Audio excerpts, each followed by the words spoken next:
আসসালামু আলাইকুম। টিএমসি স্টেশনের পক্ষ থেকে তোমাদের সবাইকে আরও একবার স্বাগতম। আমি মোহাম্মদ নাইমুল ইসলাম রাহাত, বর্তমানে ঢাকা মেডিকেল কলেজে ফাইনাল প্রফ দিয়েছি এই কয়েকদিন আগেই, রেজাল্টের জন্য ওয়েট করতেছি এখন। তো তোমাদের সামনে আরও একবার চলে আসছি আরেকটা চমৎকার ওয়ান শট এইচএসসি সিরিজের ক্লাস নিয়ে। আজকের ক্লাসে হচ্ছে যে আমরা মেইনলি পড়ার কথা হচ্ছে যে হাইড্রা প্লাস রুই মাছ, বাট আজকে আমাদের প্ল্যানে হচ্ছে একটু চেঞ্জ আসছে। আজকে আমরা হচ্ছে একটু হাইড্রাটা পড়াবো, রুই মাছটা আমরা অন্য কোনো ক্লাসে হচ্ছে দেখাবো, ঠিক আছে? ওকে, তো ঠিক আছে, তাহলে এই মুহূর্তে হচ্ছে যে যারা যারা লাইভটা দেখতেছো তাদের সবাইকে হচ্ছে আমার পক্ষ থেকে আবারও আসসালামু আলাইকুম। তো আশা করি তোমরা লাইভটা হচ্ছে যে অনেক বেশি এনজয় করতেছো। তো এই মুহূর্তে যারা যারা লাইভ দেখছো তারা একটু কষ্ট করে হচ্ছে যে তোমাদের যত ফ্রেন্ড আছে সব ফ্রেন্ডদেরকে হচ্ছে যে একটু ভিডিওগুলো ছড়িয়ে দাও। আমরা হচ্ছে যে যত বেশি মানুষ ক্লাসে উপস্থিত থাকে আমরা তত বেশি হচ্ছে যে মোটিভেটেড হই, ঠিক আছে? তো আমরা আজকের ক্লাসের পরে আমরা 2-3 দিনের মতো একটা গ্যাপে যাব। সেই গ্যাপে হচ্ছে যে আমার আনুষঙ্গিক কিছু কাজ আছে, তোমাদের জন্যই কাজ, টেনশন করার কারণ নাই। আমরা আজকের ক্লাসের পরে হচ্ছে 2-3টা দিন এই লাইভ ক্লাসে গ্যাপ দিয়ে আমার হচ্ছে যে একটা কি দুইটা ভিডিও আপলোড দেওয়াটা হচ্ছে যে বাকি, ঠিক আছে? ডে 5টা এখনও ইউটিউবে আপলোড দেওয়া হয় নাই, আবার আজকের ক্লাসটাও আবার আপলোড দিতে হবে। একটু একা কাজ করি তো আসলে প্রেশারে আছে, অনেক মানে একটা চরম প্রেশারে আছি। তো সেই কাজগুলো একটু শেষ করব।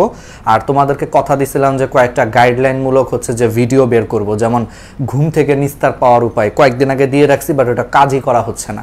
এই কাজের এই ক্লাসের প্রেশারের কারণে ওটাতে সময় দিতে পারতেছি না। তো এই জন্য একটু 2টা দিন গ্যাপ নিয়ে আমি বাকি তোমাদের যে গাইডলাইনের ভিডিও সেটাই করব এবং তোমাদের সাজেশন নিয়েও কাজ করতেছি। তোমাদের খুশি হওয়ার কথা যে ভাই আসলে গ্যাপ নিচ্ছে, এমন না যে আমার নিজের কারণে গ্যাপ নিচ্ছি, তোমাদের জন্যই। পড়ানোর পাশাপাশি একটা এইচএসসির কি সাজেশন লাগবে না? ধুমায়া কিন্তু একটা কি লাগবে। গত বছর 21 ব্যাচে যেমন আমি সাজেশন দিয়েছিলাম এইচএসসির সময়, টেস্ট পেপার দাগায় দিছিলাম, তারপর ক খ সাজেশন দিছিলাম। আল্লাহর মতো ওইখান থেকে 100%-এর মতোই কমন আসছিল। বিশ্বাস না হলে 21 ব্যাচের কাউকে জিজ্ঞেস করে দেখো যে আমার ক্লাসগুলো করছে আর কি গত বছর। তো এই বছর এই সাজেশনের জন্য একটু এই 2-3টা দিন আমি একটু হচ্ছে যে সময় নিচ্ছি, নিয়ে হচ্ছে যে আমি সাজেশন বানাবো, গাইডলাইনমূলক কিছু ক্লাস করব এবং তোমাদের জন্য হচ্ছে যে একটা সিকিউ সাজেশন আনবো। আর আমি আগে থেকেই বলছিলাম যে ক খ হচ্ছে যে একটা উত্তর সহ হচ্ছে যে একটা ই বুক আকারে একটা বই বের করবো। সব কিছুই 2-3 দিনের মধ্যে করতে হবে। এই জন্য একটু আমরা 2-3 দিন গ্যাপ নিব। আর তারপরে হচ্ছে যে আজকের ক্লাসের পরে 2-3 দিন পরে যখন আমরা ক্লাসটা শুরু করব, সেই ক্লাসটা কিন্তু ফজরের পর থেকে শুরু হবে। আমি বলছিলাম কিন্তু যে আস্তে আস্তে এই ক্লাসগুলোকে আমরা ফজরের পরে নিয়ে যাব, যাতে তোমরা সকাল উঠতে পারো আমার সাথে সাথে, তোমাদেরও যাতে হচ্ছে যে অনেক বেশি উপকার হয়। ওকে, তো এই মুহূর্তে হচ্ছে যে সবাইকে একটু কষ্ট করে হলো ভিডিওগুলো একটু শেয়ার করে দাও। যত বেশি শেয়ার করবা তত বেশি হচ্ছে যে কেয়ার বাড়ে, শেয়ার করলে কেয়ার বাড়ে। আমি একটু শেয়ার করে দেই, তোমরা হচ্ছে একটু কষ্ট করে হচ্ছে যে ভিডিওগুলো শেয়ার করে দাও, ঠিক আছে? যারা যারা ক্লাসগুলো দেখতে চাও সবাই চলে আসো।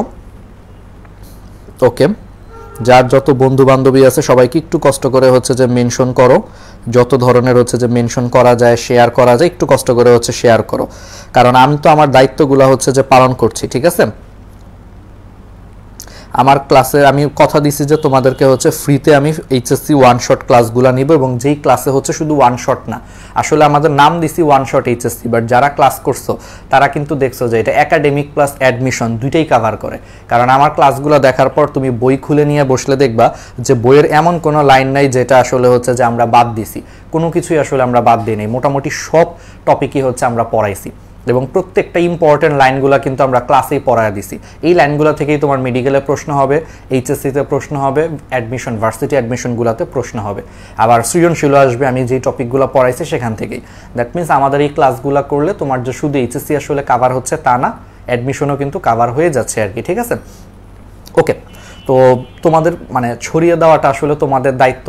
প্রথম দেখা গেছে যে একটা কাজ হাতে নিছি, বিশাল আকারের একটা দক্ষ যজ্ঞ, কারণ পুরো একটা বই বা পুরা বইয়ের হচ্ছে যে তোমার 14টা চ্যাপ্টার, এটাও কিন্তু কম না।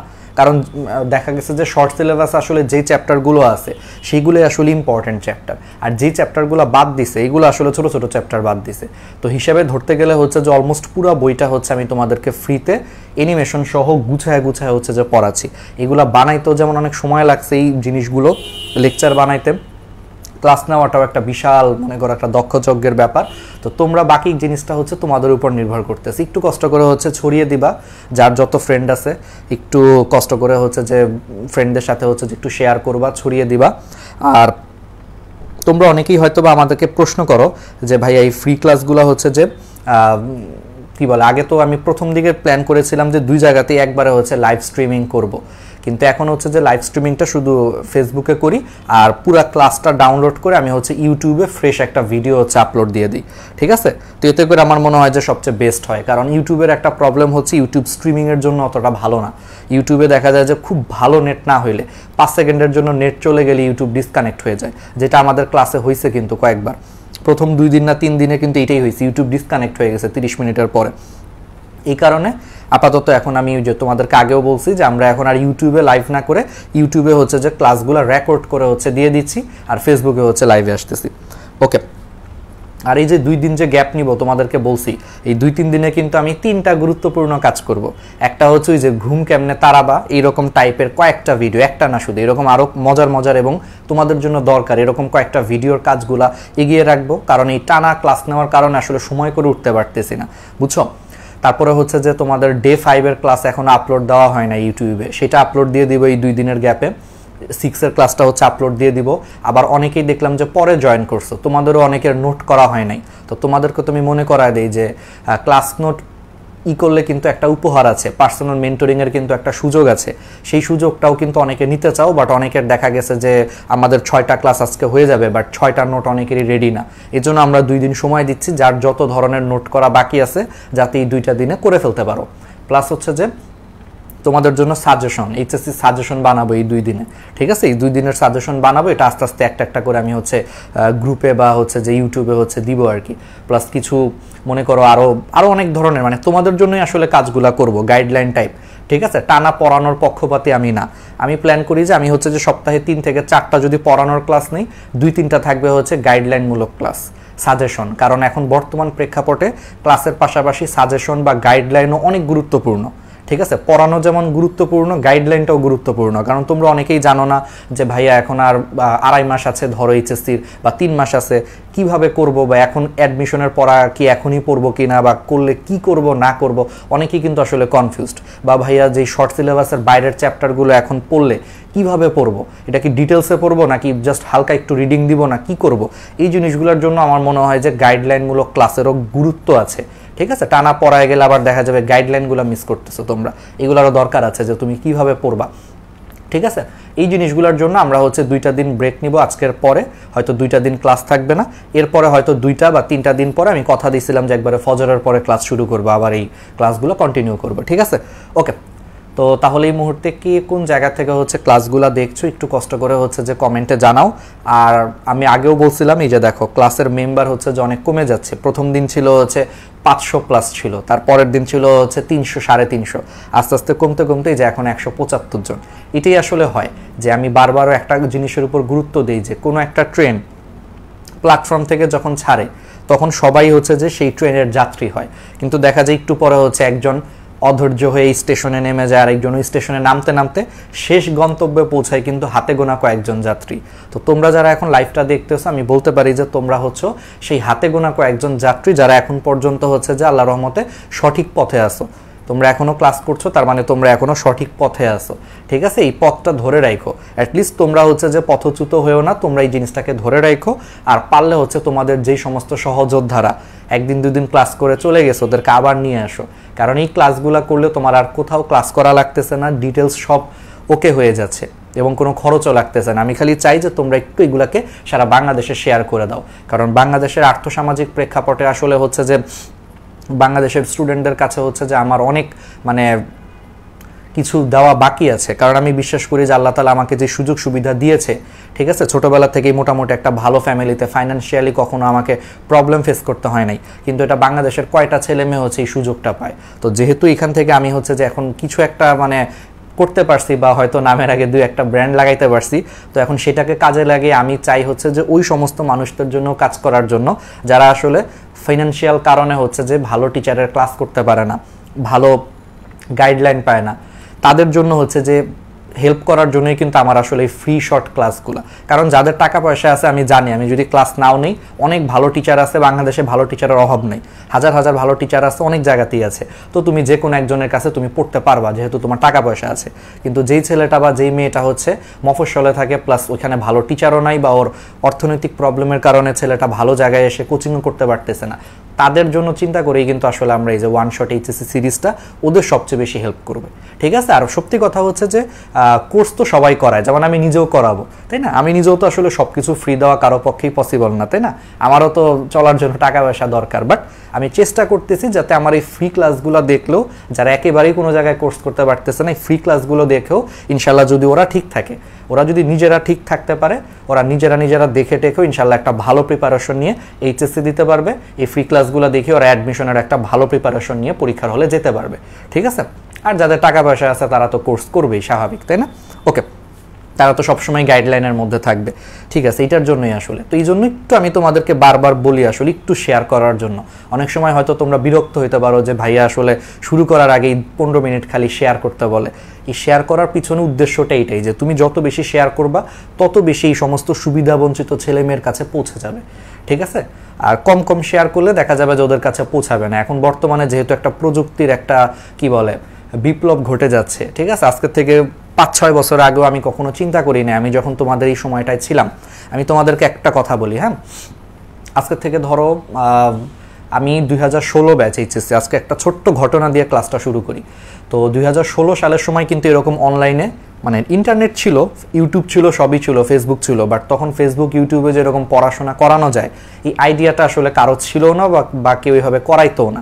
হয়তো তখন খুব হাতে গোনা 2-1টা প্ল্যাটফর্ম ছিল, যেমন ধরো উদ্ভাসের একটা অঙ্গ সংগঠন ছিল, মনে হয় অন্যরকম পাঠশালা, কয়েকটা ফ্রি ক্লাস নিত, বাট সেখানেও আবার সব চ্যাপ্টার ছিল না আমাদের। আমি এটা বলতেছি হচ্ছে 2016 সালের কথা বলতেছি, ঠিক আছে।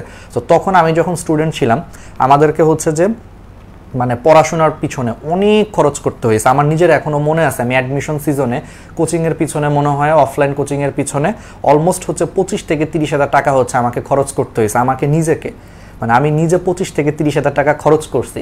এবং খরচ করেও আমি কি পাইছি যে ক্লাস নিত, মোটামুটি ক্লাস নিত, ক্লাস নিয়ে ভাইয়ারা চলে যাইতো। কিন্তু ক্লাসের পর যে একটা প্রশ্ন থাকে, তোমরা যেমন এখন চাও যে একটা বুয়েট মেডিকেলের ভাইয়ারে মাঝে মাঝে ইনবক্সে নক দেওয়া, আমাদের সময় তো এগুলো কল্পনাই করা যেত না যে ভাইয়ারা আসছে, তাদেরকে দেখে আমরা খুশি হইতাম। প্রশ্ন আর কি করব, তারপরেও যদি মনের কোনায় যদি 2-1টা প্রশ্ন থাকতো ওনাদেরকে আসলে পাওয়া যেত না।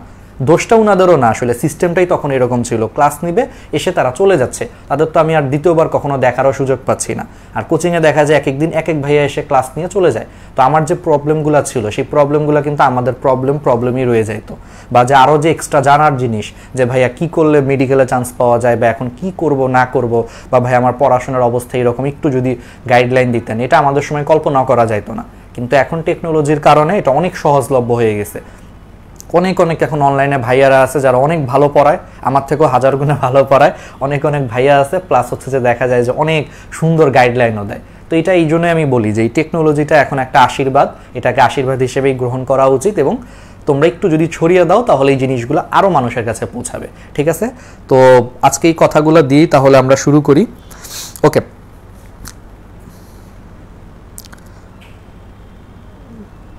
সৌরভ শেখ, আচ্ছা, রাজ সাবা,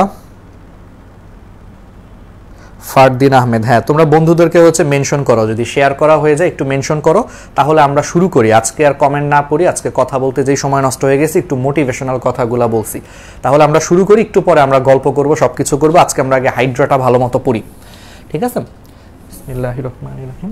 আচ্ছা, তাহলে প্রথমে আসো হাইড্রা।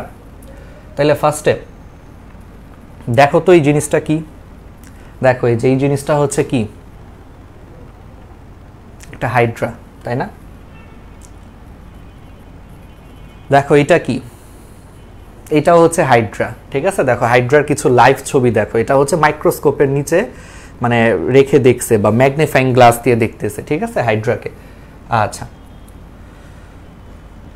তো আমরা হচ্ছে যে এখন হাইড্রা পড়বো, তাহলে প্রথমেই চলে আসো। আমরা মোটামুটি হচ্ছে যে একটা লাইভ হাইড্রা দেখলাম, যে হাইড্রা কিভাবে নড়াচড়া করে, হাইড্রা কি করে না করে, সেগুলো আমরা একটা লাইভে দেখে নিলাম।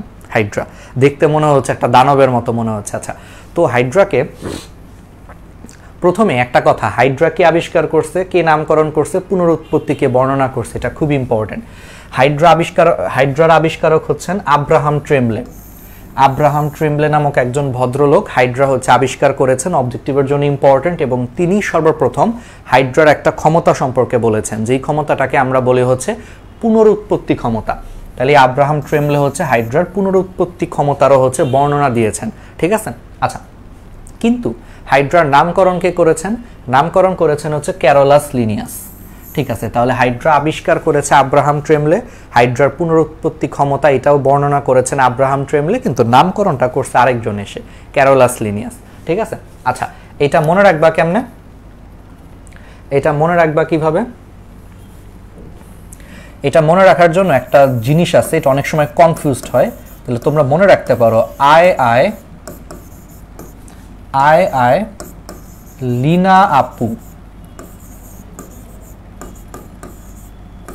আই লিনা আপু। আচ্ছা, আতে কি? আতে হচ্ছে আবিষ্কারক, আর পরের আতে কি? আব্রাহাম ট্রেমলে।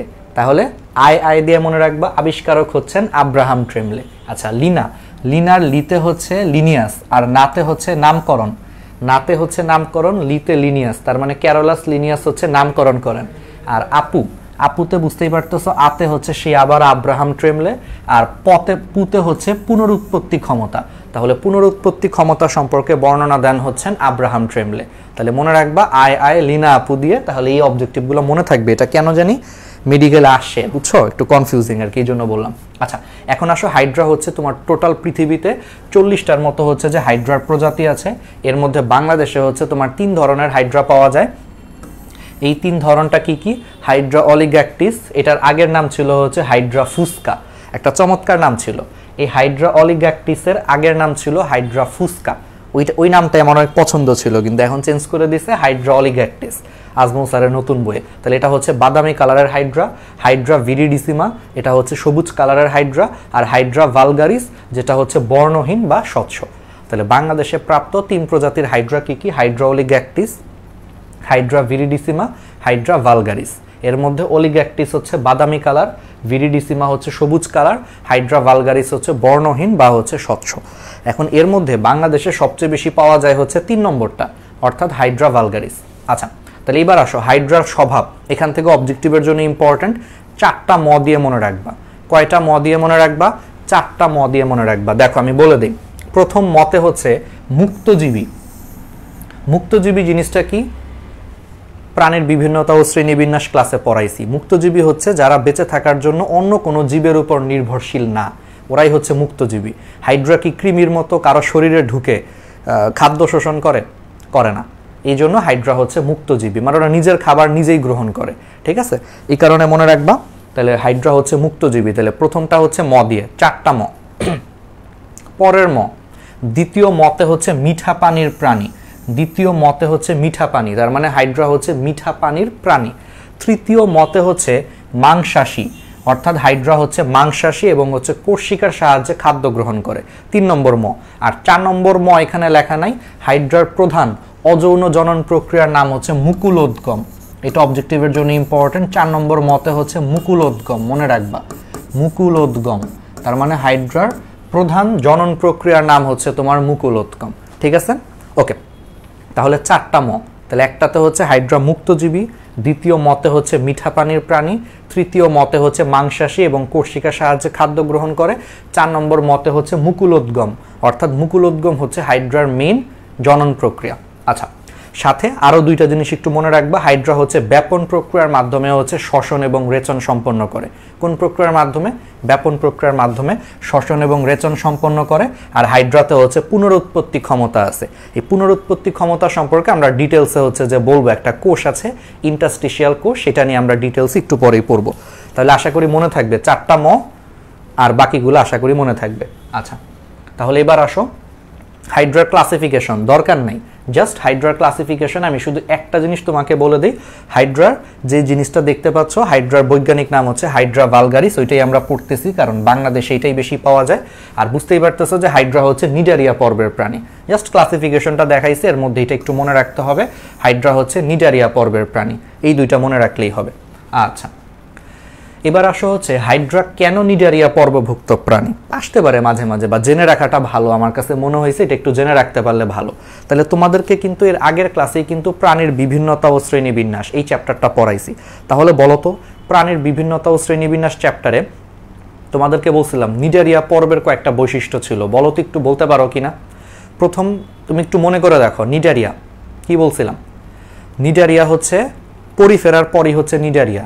তাহলে নিডারিয়া হচ্ছে কোষ টিস্যু মাত্রার প্রাণী।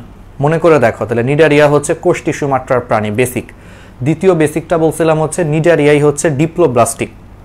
নিডারিয়ার পর থেকে বাকি সবগুলা হচ্ছে ট্রিপ্লোব্লাস্টিক, তার মানে নিডারিয়া হচ্ছে ডিপ্লোব্লাস্টিক। আবার নিডারিয়াতে একটা কি থাকে, সিলেন্টেরন নামে একটা গহ্বর থাকে। মনে আছে তোমাদেরকে হচ্ছে যে খুব সুন্দর করে কিন্তু আমি বলছিলাম নিডারিয়ার হচ্ছে যে তোমার কি বলে বৈশিষ্ট্যগুলা, মনে আছে নিশ্চয়ই? হ্যাঁ, ওকে। তাহলে নিডারিয়ার বৈশিষ্ট্যগুলো যদি মনে থাকে তাহলে আসো এখন তাহলে আমরা একটু সেই বৈশিষ্ট্যগুলোর সাথে মিলাই, তাহলেই দেখতে পারবো। যেমন হাইড্রা হচ্ছে ভ্রূণ অবস্থায় ওই যে এক্টোডার্ম এবং হচ্ছে এন্ডোডার্ম নামক দুইটা স্তর থাকে, ঠিক আছে? অর্থাৎ ভ্রূণ অবস্থায় হচ্ছে হাইড্রা ডিপ্লোব্লাস্টিক প্রাণী। আচ্ছা, তারপর ওই যে এক্টোডার্ম এবং এন্ডোডার্মের মাঝখানে হচ্ছে এখানে মেসোগ্লিয়া থাকে হাইড্রাতে, যেটা নিডারিয়া পর্বের প্রাণীতেও পাওয়া যায়। তারপরে হাইড্রার দেহের কেন্দ্রভাগে গ্যাস্ট্রোভাস্কুলার গহ্বর বা যেটার নাম হচ্ছে সিলেন্টেরন গহ্বর থাকে, ঠিক আছে? তার মানে চিন্তা করো তাহলে নিডারিয়া পর্বের বৈশিষ্ট্যগুলোর সাথে কি মিলছে না? আবার হাইড্রাতে কি থাকে, নিডোসাইট নামে একটা বিশেষ ধরনের কোষ থাকে। আমরা পড়ছিলাম কিন্তু যে নিডারিয়া পর্বের প্রাণীতে হচ্ছে তোমার নিডোসাইট নামক কি আছে, একটা বিশেষ ধরনের কোষ আছে, ঠিক আছে? আমরা পড়ছিলাম কিন্তু। তাহলে দেখো সবগুলা কিন্তু মিলে যাচ্ছে, ঠিক আছে? বাকি সবগুলা হচ্ছে মিলে যাচ্ছে। তারপরে কোষিকা আছে হাইড্রাতে, তারপরে হচ্ছে ইন্টারস্টিশিয়াল কোষ থাকে। তাহলে এই সমস্ত বৈশিষ্ট্যগুলো নিডারিয়া পর্বের প্রাণীর সাথে মিলে যাচ্ছে বলেই হাইড্রা হচ্ছে নিডারিয়া পর্বভুক্ত প্রাণী, ঠিক আছে? পড়াইছে কিন্তু প্রাণীর বিভিন্নতা ও শ্রেণীবিন্যাসে নিডারিয়ার বৈশিষ্ট্য। তাহলে বৈশিষ্ট্যগুলোর সাথে মিল আছে দেখেই হাইড্রা হচ্ছে নিডারিয়া পর্বের প্রাণী। ওকে, ঠিক আছে। আমরা এখন ডিটেলস আরও পড়বো, বাট ডিটেলস পড়ানোর আগে অ্যাজ ইউজুয়াল তোমাদেরকে মনে করায় দেই এটা কিন্তু আমাদের 6 নম্বর ক্লাস। এরপরে আর একটা ক্লাসই হবে, সেই ক্লাসে হচ্ছে যে 7টা ক্লাসে তোমরা যখন নোট জমা দিবা তার উপর ভিত্তি করে হচ্ছে যে আমরা 3 জনকে আমার পার্সোনাল মেন্টরিংয়ের আওতায় নিয়ে আসবো, ঠিক আছে? তো সবাই নোট জমা দিও, আর তোমরা একটু কষ্ট করে তোমাদের বন্ধু বান্ধবীদেরকে আমাদের এই গ্রুপটাতে হচ্ছে যে তোমরা ইনভাইট করো। ইনভাইট করতে তো আর টাকা লাগে না, তাই না? যেহেতু আমি তোমাদের জন্য এত কিছু করতেছি, তোমাদের কাছ থেকে একটু আশা করি যে তোমরা একটু জিনিসগুলোকে খালি আসলে ছড়ায় দাও। কারণ আমার একার পক্ষে আসলে হচ্ছে যে ক্লাস নেওয়াটা সম্ভব, কিন্তু আমার একার পক্ষে সারা বাংলাদেশে ছড়িয়ে দেওয়াটা আসলে পসিবল না। এটাতে তোমরা হেল্প করতে পারো, তাই না? ওই যে 10 মিলে করি কাজ, হারি জিতি নাহিলাজ। একটু তোমরা কষ্ট করে হচ্ছে ফ্রেন্ডদেরকে ইনভাইট করো, যার যত পরিচিত ফ্রেন্ড জুনিয়র আছে সবাইকে আমাদের গ্রুপে ইনভাইট করো, তাহলেও কিন্তু আস্তে আস্তে ওরা কিন্তু ক্লাসগুলো দেখতে পারবে, ঠিক আছে? ওকে, তাহলে আসো হাইড্রার বহির্গঠন। আচ্ছা, তাহলে হাইড্রার বহির্গঠনটা আমরা ফার্স্টে পড়ে ফেলি। একটি পরিণত হাইড্রার দেহকে আমরা ফার্স্টে হচ্ছে 3টা ভাগে ভাগ করতে পারি। চলো আমরা একটু আগে ছবি দেখি। এই যে দেখো, এটা হচ্ছে হাইড্রা। তাহলে দেখো এই হাইড্রাকে হচ্ছে যে আমরা কয়টা ভাগে ভাগ করতে পারি? 3টা ভাগে হচ্ছে ভাগ করতে পারি, ঠিক আছে? কোন 3টা ভাগ আমি তোমাদেরকে দেখাচ্ছি। এই যে দেখো, প্রথমটা হচ্ছে হাইপোস্টম। এই যে দেখো হাইড্রার একেবারে উপরের দিকে, হাইড্রার উপরের দিকে দেখো, উপরের দিকে এখানে হচ্ছে মুখছিদ্র থাকে, মানে এটা হচ্ছে হাইড্রার মুখ আর কি। তাহলে উপরের দিকে মুখছিদ্রের জায়গাটায় সংকোচন প্রসারণশীল মোচাকৃতির মতো একটা অংশ থাকে। মোচা বুঝো, ওই যে কোন আইসক্রিমের ওই মোচার মতো। তাহলে হাইড্রার মুখছিদ্রের আশেপাশে সংকোচন প্রসারণশীল মোচাকৃতির একটা হচ্ছে অঙ্গ থাকে, এইটাকে বলা হয় হাইপোস্টম। তাহলে হাইপোস্টম হচ্ছে একটা অংশ। তারপরে কি? তারপরে দেখো হাইড্রার এই হাইপোস্টম বাদে উপর থেকে মোটামুটি নিচ পর্যন্ত টোটাল যে বডিটা, সেই টোটাল বডিটাকে তোমার বলা হয় দেহকাণ্ড। তার মানে এই পুরাটা হচ্ছে দেহকাণ্ড। আর লাস্টে দেখো, লাস্টেরটা হচ্ছে তোমার পাদচাকতি বা পদতল। তাহলে একেবারে লাস্টে হচ্ছে তোমার পাদচাকতি বা পদতল, ঠিক আছে? এগুলার কাজ হচ্ছে আমরা ডিটেলস পড়বো, বাট আশা করি আমরা বুঝতে পারতেছি। তাহলে এইটা হচ্ছে হাইপোস্টম। হাইপোস্টমের গোড়ার দিকে হচ্ছে মুখছিদ্র অবস্থান করে। হাইপোস্টম বাদে বাকি পুরো বডিটাই বলতে গেলে হচ্ছে দেহকাণ্ড। আর একবারে লাস্টে নিচের দিকে হচ্ছে তোমার পাদচাকতি বা পদতল অবস্থিত আর কি, ঠিক আছে? আচ্ছা, এখন আসো হাইড্রার কোন অংশ হচ্ছে যে তোমার কি, যেগুলো বলতেছিলাম ওই যে হাইপোস্টম হচ্ছে তোমার কি, হাইপোস্টম হচ্ছে তোমার মোচাকৃতির, মানে কোন আইসক্রিমের মতো। কোন আইসক্রিমের ওই যে উল্টাটা যেরকম চোখা না, ওই রকম চোখা, মোচাকৃতির এবং সংকোচন প্রসারণ ক্ষম হচ্ছে অংশটা। এর চূড়ায় হচ্ছে যে মুখছিদ্র অবস্থিত। এই মুখছিদ্রের কাজ কি বলতো? হাইড্রার একটা মজার জিনিস আছে, যেটা অনেকের কাছে হয়তো মজার জিনিস নাও লাগতে পারে, মনে হবে যেটা কেমন একটা জিনিস। হাইড্রা হচ্ছে মুখের মাধ্যমে খাদ্য গ্রহণ করে, আবার মুখের মাধ্যমে হচ্ছে বর্জ্য পদার্থও বের করে দেয়। ব্যাপারটা একটু ইমাজিন করতে গেলে আসলে অনেকেরই কেমন জানি লাগবে, একটু ঘিন ঘিন লাগতে পারে, বাট ব্যাপার এটাই সত্যি যে নিডারিয়া, হাইড্রা তো নিডারিয়া পর্বের প্রাণী। তোমাদেরকে পড়াইছি যে নিডারিয়া কিন্তু অনেক অনুন্নত একটা পর্ব, পরিফেরার পরবর্তীতেই কিন্তু নিডারিয়া। তো এরা অনুন্নত হওয়ার কারণে এদের কোনো রেচন অঙ্গ নাই, বুঝতেই পারতেছে, আলাদা কোনো রেচন অঙ্গ নাই। এই কারণে এরা মুখছিদ্রের মাধ্যমে খাদ্য গ্রহণ করে, আবার সেই মুখছিদ্রের মাধ্যমে হচ্ছে বর্জ্য পদার্থ বের করে দেয়। তাহলে মুখছিদ্র পথে খাদ্য গৃহীত হয় এবং অপাচ্য অংশ হচ্ছে বের হয়ে যায়। আচ্ছা, এইটুকু হচ্ছে হাইপোস্টোমে। এবার আসো দেহকাণ্ড। আচ্ছা, দেহকাণ্ডতে তিনটা জিনিস থাকে, এটা মনে রাখার জন্য একটা চমৎকার উপায় হচ্ছে, মেয়েরা হচ্ছে কি পরে, কামিজ পরে না, ওই কামিজ দিয়ে মনে রাখবা। কি দিয়ে মনে রাখবা? কামিজ দিয়ে। দেখো কামিজ, কামিজ, দেখো মনে থাকবে। কাতে হচ্ছে কর্ষিকা, মিতে হচ্ছে মুকুল, জতে হচ্ছে জননাঙ্গ। দ্যাট মিনস হাইড্রার দেহকাণ্ডে হচ্ছে তোমার তিনটা জিনিস থাকে, কামিজ থাকে, ঠিক আছে? তাহলে কি কি থাকে? কর্ষিকা থাকে, মুকুল থাকে, জননাঙ্গ থাকে। আচ্ছা, তাহলে কর্ষিকা, কর্ষিকা তো বুঝতেই পারতেছো যে হাইপোস্টোমের গোড়ার চতুর্দিকে হচ্ছে তোমার 6 থেকে 10টা হচ্ছে কর্ষিকা থাকে। ওই যে চুলের মতো যে এক্সট্রা অংশগুলো আছে সেগুলো হচ্ছে কর্ষিকা। এই কর্ষিকার বহিঃপ্রাচীরে অনেকগুলো ছোট ছোট হচ্ছে তোমার টিউমারের মতো নেমাটোসিস্ট ব্যাটারি থাকে। কি থাকে? নেমাটোসিস্ট হচ্ছে ব্যাটারি থাকে। এই নেমাটোসিস্ট ব্যাটারিগুলো হচ্ছে যে হাইড্রার আত্মরক্ষা এবং খাদ্য গ্রহণে সাহায্য করে। তাহলে কর্ষিকার বহিঃপ্রাচীরে অসংখ্য ছোট ছোট টিউমারের মতো নেমাটোসিস্ট কিছু ব্যাটারি থাকে। এই নেমাটোসিস্ট ব্যাটারিগুলো হচ্ছে আত্মরক্ষা এবং খাদ্য গ্রহণে সাহায্য করে। আমরা পড়বো, একটু পরেই পড়বো এই জিনিসগুলো। আচ্ছা, এবার আসো হচ্ছে মুকুল।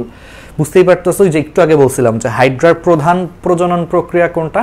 মুকুল উদ্গমের মাধ্যমে হচ্ছে হাইড্রা হচ্ছে বংশবৃদ্ধি করে। তাহলে হাইড্রার এই জন্য মাঝে মাঝে দেহকাণ্ডে হচ্ছে মুকুল সৃষ্টি হয়। আর মুকুলটা বছরের কোন ঋতুতে সৃষ্টি হয়? এটা ইম্পর্টেন্ট অবজেক্টিভ, গ্রীষ্মকালে। কেন? কারণ হাইড্রা হচ্ছে মিঠা পানিতে বাস করে। তো গ্রীষ্মকালে দেখা যায় যে পানিতে হচ্ছে শ্যাওলার পরিমাণ অনেক বেড়ে যায়। তোমরা যদি গ্রামগঞ্জে যাও দেখবা যে গ্রামগঞ্জে গ্রীষ্মকাল বা বর্ষাকালের দিকে দেখবা যে পানিতে শ্যাওলা ট্যাওলা বেড়ে যায়। তো পানিতে শ্যাওলা বেড়ে গেলে ছোট ছোট প্রাণীগুলোও বেড়ে যায়। আর ছোট ছোট প্রাণী যত বেশি বাড়বে হাইড্রার খাবার কিন্তু তত বেশি বাড়বে, কারণ হাইড্রা কিন্তু এই ছোট ছোট প্রাণীগুলাকেই খেয়ে থাকে। এই কারণে গ্রীষ্মকালে হচ্ছে পর্যাপ্ত খাবার থাকে। এই পর্যাপ্ত খাবার থাকার কারণে গ্রীষ্মকালেই হচ্ছে হাইড্রা মেইনলি হচ্ছে মুকুলোদ্গমের মাধ্যমে হচ্ছে বংশবৃদ্ধি করে। ওকে, এবার আসো হচ্ছে জননাঙ্গ। হাইড্রা হচ্ছে জননাঙ্গ সৃষ্টির মাধ্যমে হচ্ছে বংশবৃদ্ধি করতে পারে। এই জননাঙ্গগুলা মেইনলি হচ্ছে তোমার হেমন্ত এবং শীতকালে পাওয়া যায়। হেমন্ত এবং শীতকালে সৃষ্টি হয়। এর মধ্যে হাইড্রার বডির উপরের পাশে, উপরের অর্ধাংশে হচ্ছে তোমার কোণাকার হচ্ছে তোমার শুক্রাশয় তৈরি হয়, আর নিচের অর্ধাংশে হচ্ছে তোমার ডিম্বাশয় সৃষ্টি হয়। তুমি এখন বলতে পারো এটা কেমন কথা, একই বডিতে হচ্ছে শুক্রাশয় ডিম্বাশয় কেন হয়? এটাও তোমাদেরকে পড়াইছি কিন্তু বেসিক। মনে করে দেখো, নেমাটোডাতে যে আমি বলছিলাম যে নেমাটোডা পর্বের প্রাণীতে হচ্ছে যৌন দ্বিরূপতা দেখা যায়। তাহলে তুমি চিন্তা করো ব্যাপারটা, আমি কি বলছিলাম প্রাণীর বিভিন্নতা ক্লাসে, যে অনুন্নত থেকে আস্তে আস্তে জিনিসগুলো উন্নত হয়েছে। তাহলে নেমাটোডাতেই প্রথম হচ্ছে তোমার যৌন দ্বিরূপতা দেখা যায়।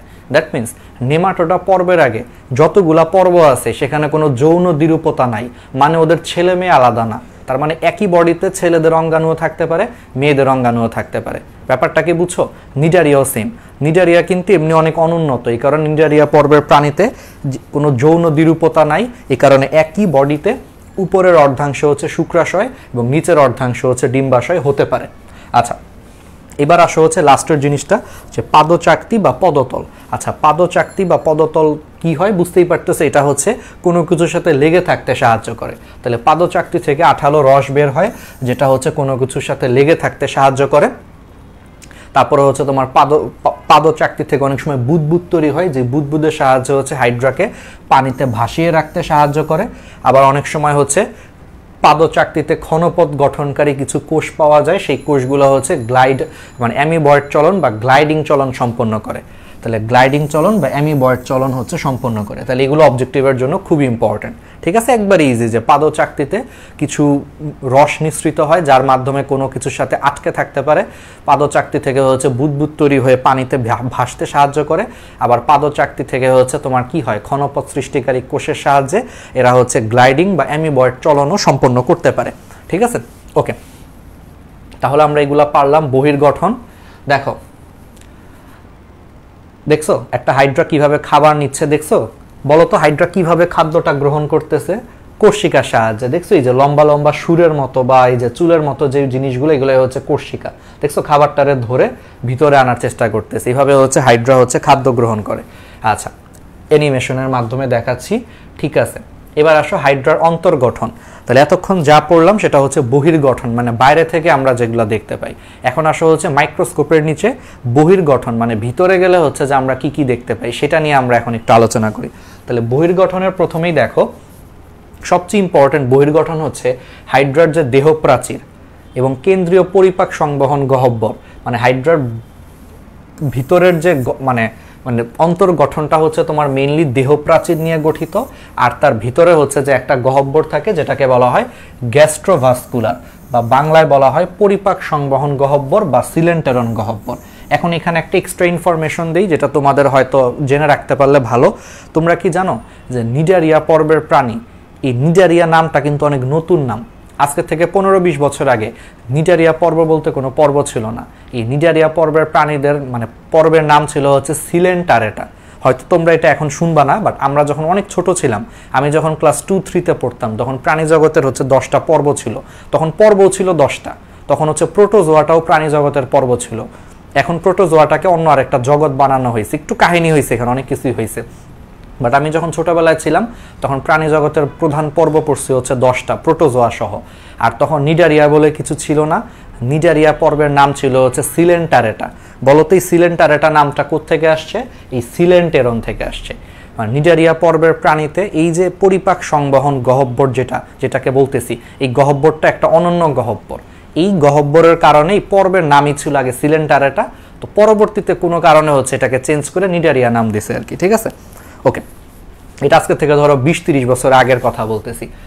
আমি অত বছর আগে পড়ি নাই, মানে বাংলাদেশের বই পুস্তকগুলো তো একটু পরে চেঞ্জ করে, তো আমরা যখন ছোটবেলায় ছিলাম তখনই চেঞ্জ করছে, বাট আমাদের বই পুস্তকে তখন আপডেট হয় নাই, এই জন্য আমরা সিলেন্টারেটা পড়ছি।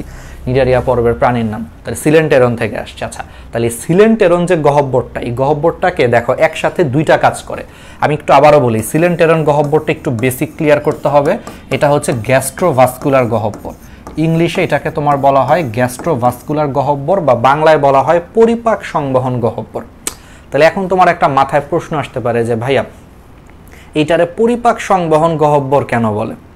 হ্যাঁ, একটা গহ্বর, এটার আবার পরিপাক সংবহন কেন বলে? কারণ হচ্ছে এই সিলেন্টেরন যে গহ্বরটা, সেই সিলেন্টেরন গহ্বরে একই সাথে খাদ্যবস্তু পরিপাক হয়, খাদ্যবস্তুর বহিঃকোষীয় পরিপাক হয়, আবার শ্বসন এবং রেচন পদার্থগুলোর পরিবহনও হচ্ছে তোমার এই গহ্বরের মাধ্যমে হয়। দ্যাট মিনস এই গহ্বরে আসলে দুইটা কাজ হয়, খাদ্যবস্তু পরিপাকও হচ্ছে, বহিঃকোষীয় পরিপাক হচ্ছে এখানে, প্লাস পরিপাকের পরে যে রেচন পদার্থগুলো আছে, প্লাস শ্বসনের জন্য যে প্রয়োজনীয় পদার্থগুলো আছে, সেই পদার্থগুলোর পরিবহন বা চলাচল করে হচ্ছে এই গহ্বরের মাধ্যমে। এই কারণে এটা একই সাথে হচ্ছে পরিপাকের কাজও করে, পরিবহনের কাজও করে। এই জন্য এটা বাংলায় বলা হয় পরিপাক সংবহন গহ্বর, বা ইংলিশে বলা হয় গ্যাস্ট্রোভাস্কুলার গহ্বর। বুঝতে পারছো? দুইটা কাজই করতেছে। ভাস্কুলার মানে কি? ভাস্কুলার মানে হচ্ছে যারা পরিবহন করে। তাহলে এই সিলেন্টেরন গহ্বরটা শ্বসন এবং রেচনের বর্জ্য পদার্থগুলো পরিবহন করে বলে এটা ভাস্কুলার, আর পরিপাক করে বলে গ্যাস্ট্রো। এই জন্য এটাকে না বলা হয় একসাথে গ্যাস্ট্রোভাস্কুলার গহ্বর বা পরিপাক সংবহন গহ্বর। আচ্ছা, এখন আসা হচ্ছে হাইড্রার যে দেহটা, হাইড্রার দেহটাকে হচ্ছে যে একটু ঝামেলা। ওকে, একটু নেটে প্রবলেম করছিল আজকে। আসলে সত্যি কথা, একটু বৃষ্টি হয়েছে। এই আধা ঘন্টা আগে হচ্ছে যে ঢাকা শহরে একটু এক পশলা বৃষ্টি হয়ে গেছে আমার বাসার আশেপাশে আধা ঘন্টা আগেও। এই জন্য একটু ওয়েদারটা হচ্ছে যে খারাপ, এই জন্য নেটের অবস্থা তো বুঝতেছই। নেট মনে হয় একটু কোনো কারণে কয়েক সেকেন্ডের জন্য হচ্ছে অফ হয়ে গেছিল, ঠিক আছে? এই জন্য কয়েক সেকেন্ডের জন্য হয়তো অফ হয়ে গেছিল নেটটা। ওই আজকে ওয়েদারটা একটু খারাপ আর কি। একটু আগে বৃষ্টি হয়েছে আশেপাশে, আমাদের বাসার আশেপাশে বৃষ্টি হয়েছে, আর একটু হালকা পাতলা বাতাস বইতেছে, একটু জোরে জোরে বাতাস বইতেছে, এই জন্য হয়তো বা চলে গেছে। ঠিক আছে, তাহলে আমরা শুরু করি, আবার চলে আসছে। হ্যাঁ, ওকে। তো যেটা বলতেছিলাম, তাহলে আমি এই জিনিসটাকে আবার একটু রিপিট করি, যেহেতু এটা একটু কেটে গেছিল। তাহলে যেটা বলতেছিলাম যে পরিপাক সংবহন গহ্বর, এইটুকু তো বলছি। তাহলে আমি বলতেছিলাম হচ্ছে যে হাইড্রার যে বডির যে কোষ স্তর, সেই কোষ স্তরটাকে হচ্ছে আমরা দুইটা ভাগে ভাগ করতে পারি, এপিডার্মিস এবং আরেকটা হচ্ছে এন্ডোডার্মিস। এই এপিডার্মিসটা আসছে হচ্ছে ওই যে এক্টোডার্ম থেকে, আর এন্ডোডার্মিসটা আসছে হচ্ছে এন্ডোডার্ম থেকে। ঠিক আছে ওকে তাহলে তোমরাই বলো তাহলে এপিডার্মিস এবং গ্যাস্ট্রোডার্মিস বা এন্ডোডার্মিস এর মাঝখানের যে স্তরটা তাহলে সেই স্তরটার নাম কি হবে মেসোগ্লিয়া পড়ে আসছে তাহলে এটাকে মেসোগ্লিয়া বলা হয় বা আরেকটা নাম হচ্ছে এটাকে মেসোল্যামিলাও বলা হয় মেসোগ্লিয়া বা এটাকে হচ্ছে মেসোল্যামিলাও হচ্ছে বলা হয় ঠিক আছে ওকে ঠিক আছে এই যে এখন আসো হাইড্রার আমরা গ্যাস্ট্রোভাস্কুলার যে গহ্বরটা বা সিলেন্টেরন গহ্বরটা একটু দেখি এই যে দেখো এই যে ছবিতে তোমরা গোলাপি যে গহ্বরটা দেখতে পাচ্ছ না ভিতরে যে একটা গহ্বর বা একটা গর্তের মতো দেখতে পাচ্ছ এই যে এটাই হচ্ছে তোমার গ্যাস্ট্রোভাস্কুলার গহ্বর বা সিলেন্টেরন গহ্বর ঠিক আছে আর এই সিলেন্টেরন গহ্বরকে চারপাশ থেকে যেই আবরণটা হচ্ছে ঘিরে রাখছে এটাই হচ্ছে ভিতরের আবরণ তাহলে এই আবরণটাই হচ্ছে ভিতরের আবরণ এটা হচ্ছে এন্ডোডার্মিস এন্ডো মানে হচ্ছে ভিতরে তাহলে এটা হচ্ছে এন্ডোডার্মিস আবার এটা হচ্ছে গ্যাস্ট্রোভাস্কুলার গহ্বরকে ঢেকে রাখছে বলে এই আবরণটার নাম হচ্ছে গ্যাস্ট্রোডার্মিসও বলে তাহলে এবার বুঝতেছো যেটাকে কেন গ্যাস্ট্রোডার্মিস বলে কারণ এন্ডোডার্মিসটা গ্যাস্ট্রোভাস্কুলার গহ্বরটাকে চারপাশ থেকে ঢেকে রাখছে বলে এটাকে অনেক সময় গ্যাস্ট্রোডার্মিসও বলে আর এই যে হাইড্রার একবারে বাইরের দিকের যে আবরণটা নীল যে আবরণটা এটা একেবারে বাইরের দিকে থাকে বলে এটাকে হচ্ছে এপিডার্মিস আবরণ বলে এপি মানে হচ্ছে বাইরে আর ডার্মিস মানে আবরণ ডার্মা বা ডার্মিস মানে আবরণ তাহলে এটা হচ্ছে এপিডার্মিস ভিতরেরটা হচ্ছে এন্ডোডার্মিস বা গ্যাস্ট্রোডার্মিস আচ্ছা তাহলে এখন আসো এটাকে আমরা মাইক্রোস্কোপের নিচে রেখে দেখি এই জিনিসটাকে আমি আবারও এখানে দেখানোর চেষ্টা করছি একই জিনিস এই যে ভিতরের এই গহ্বরটা হচ্ছে যে গ্যাস্ট্রোভাস্কুলার গহ্বর বা ক্যাভিটি তাহলে এই যে এই জিনিসটা হচ্ছে তোমার গ্যাস্ট্রোডার্মিস এই লাল অংশটা কারণ এটা হচ্ছে গ্যাস্ট্রোভাস্কুলার গহ্বরকে চারপাশ থেকে ঢেকে রাখছে এই জন্য এটাকে বলা হয় গ্যাস্ট্রোডার্মিস বা এন্ডোডার্মিস আর বাইরেরটা হচ্ছে এই যে বাইরের যে আবরণটা এটা হচ্ছে এপিডার্মিস আর এই দুইটার মাঝখানে হচ্ছে মেসোগ্লিয়া থাকে এপিডার্মিস এবং গ্যাস্ট্রোডার্মিসের মাঝখানে আচ্ছা এবার আসো হচ্ছে একটা ইম্পর্টেন্ট জিনিস এখান থেকে পরীক্ষায় আসে সিলোম এবং সিলেন্টেরনের মধ্যে পার্থক্য তাহলে সিলোম এবং সিলেন্টেরনের মধ্যে পার্থক্যটা হচ্ছে একটু ইম্পর্টেন্ট আমরা একটু দেখি তারপরে আমি তোমাদের কিছু প্রশ্ন নিব আর কি ঠিক আছে তাহলে সিলোম কি সিলেন্টেরন কি আচ্ছা সিলোম হচ্ছে বুঝতেই পারতেছো ট্রিপ্লোব্লাস্টিক যে প্রাণীগুলো আছে অর্থাৎ ত্রিভ্রূণস্তরী বা ত্রিস্তরী যে প্রাণীগুলা সেই ত্রিস্তরী প্রাণীর হচ্ছে দেহ প্রাচীরের ভিতরে এবং পৌষ্টিক নালীর বাইরের দিকে যে মধ্যবর্তী ফাঁকা স্থান থাকে সেটা হচ্ছে সিলোম ঠিক আছে সিলোম কিন্তু শুধুমাত্র ট্রিপ্লোব্লাস্টিক প্রাণীতে পাওয়া যায় এটা মাথায় রাখবা ঠিক আছে এটা শুধুমাত্র ট্রিপ্লোব্লাস্টিক প্রাণীতে পাওয়া যায় আর সিলেন্টেরন হচ্ছে ডিপ্লোব্লাস্টিক প্রাণীর মাঝখানে বডির ভিতরে যে ফাঁকা জায়গা থাকে সেটাকে বলা হয় সিলেন্টেরন তাহলে বুঝতে পারছো তাহলে সিলেন্টেরন হচ্ছে ডিপ্লোব্লাস্টিক প্রাণীর দেহ গহ্বরের মানে দেহের ভিতরে যে ফাঁকা গহ্বর থাকে সেটা হচ্ছে সিলেন্টেরন আর ট্রিপ্লোব্লাস্টিক প্রাণীর ক্ষেত্রে হচ্ছে তোমার পৌষ্টিক নালীর চারপাশে যে ফাঁকা জায়গা থাকে সেটা হচ্ছে সিলোম আচ্ছা তো বুঝতেই পারতেছো সিলোম কি দিয়ে আবৃত থাকবে পেরিটোনিয়াম নামক পর্দা দিয়ে আবৃত থাকবে আগের ক্লাসেই বলছি প্রাণীর বিভিন্নতা ও শ্রেণীবিন্যাসে পড়াইছি যে সিলোম ভিতরে ও বাইরে উভয় দিকে ওই যে মেসোডার্ম থেকে উদ্ভূত পেরিটোনিয়াম নামক পর্দা দ্বারা আবৃত থাকবে সিলোমের সংজ্ঞা কিন্তু আমি তোমাদেরকে পড়াইছিলাম ক্লাসটাতে মনে আছে আশা করি আর এখানে একটু আগে তোমরা ভিজুয়ালাইজ করছো যে সিলেন্টেরন দেহ গহ্বরটার চারপাশে হচ্ছে এন্ডোডার্মিস বা গ্যাস্ট্রোডার্মিসের আবরণ থাকে তোমাদেরকে ছবিতে দেখাইছি তার মানে এটা সব দিক দিয়ে গ্যাস্ট্রোডার্মিস দিয়ে আবৃত থাকে আচ্ছা এবার আসো সিলোমটা সিলোমিক পাউচ থেকে উদ্ভূত আচ্ছা সিলোমিক পাউচটা কি সিলোমিক পাউচটা হচ্ছে ভ্রূণীয় পরিস্ফুটনের সময় মানে মায়ের পেট থেকে যখন আমরা হই সেই ভ্রূণীয় পরিস্ফুটনের সময় ফার্স্টে সেখানে একটা ছোট্ট একটা গর্ত তৈরি হয় ধরো ছোট্ট একটা গর্ত পরবর্তীতে সেই ছোট্ট গর্তটা আস্তে আস্তে বড় হইতে হইতে সিলোমে কনভার্ট হয় তো এই ছোট্ট গর্তটাকেই ভ্রূণীয় অবস্থায় নাম দেওয়া হয় সিলোমিক পাউচ বলা হয় এটা একটু এমব্রায়োলজিতে পড়বা ঠিক আছে মেডিকেলে উঠলে ফার্স্ট ইয়ারে এগুলা পড়বা পাউচ কি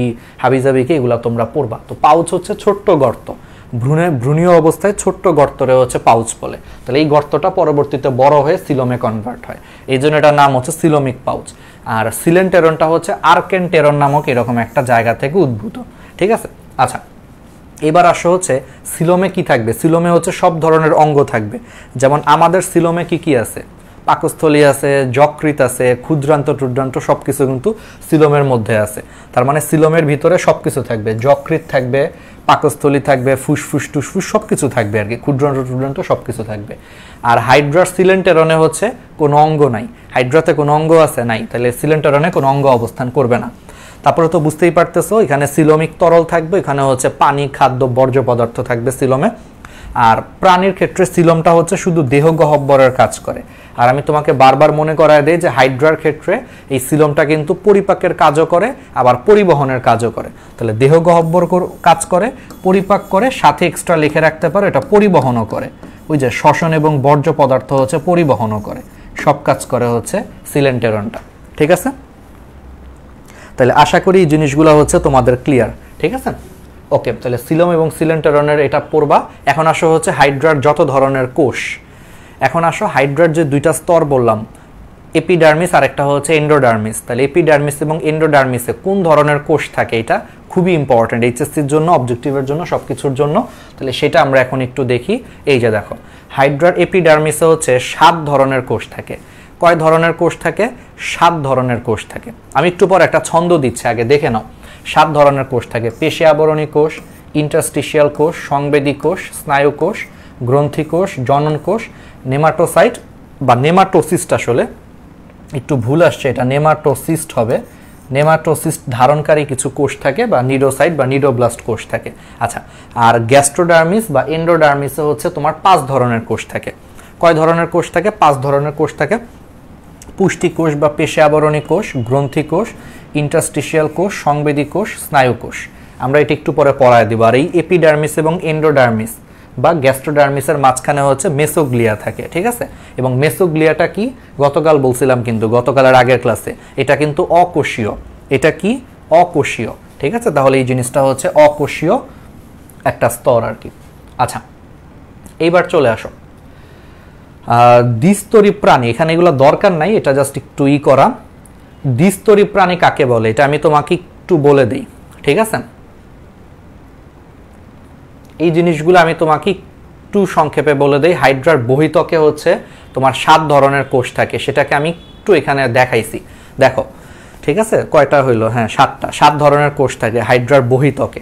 দেখো, একটা হচ্ছে পেশী আবরণী কোষ, ওই যে আরেকবার বলছিলাম, এটা জাস্ট একটু দেখাইতেছি। তারপরে দেখো হচ্ছে যে ইন্টারস্টিশিয়াল কোষ, সংবেদী কোষ, স্নায়ু কোষ, গ্রন্থি কোষ, জনন কোষ, নিডোসাইট কোষ।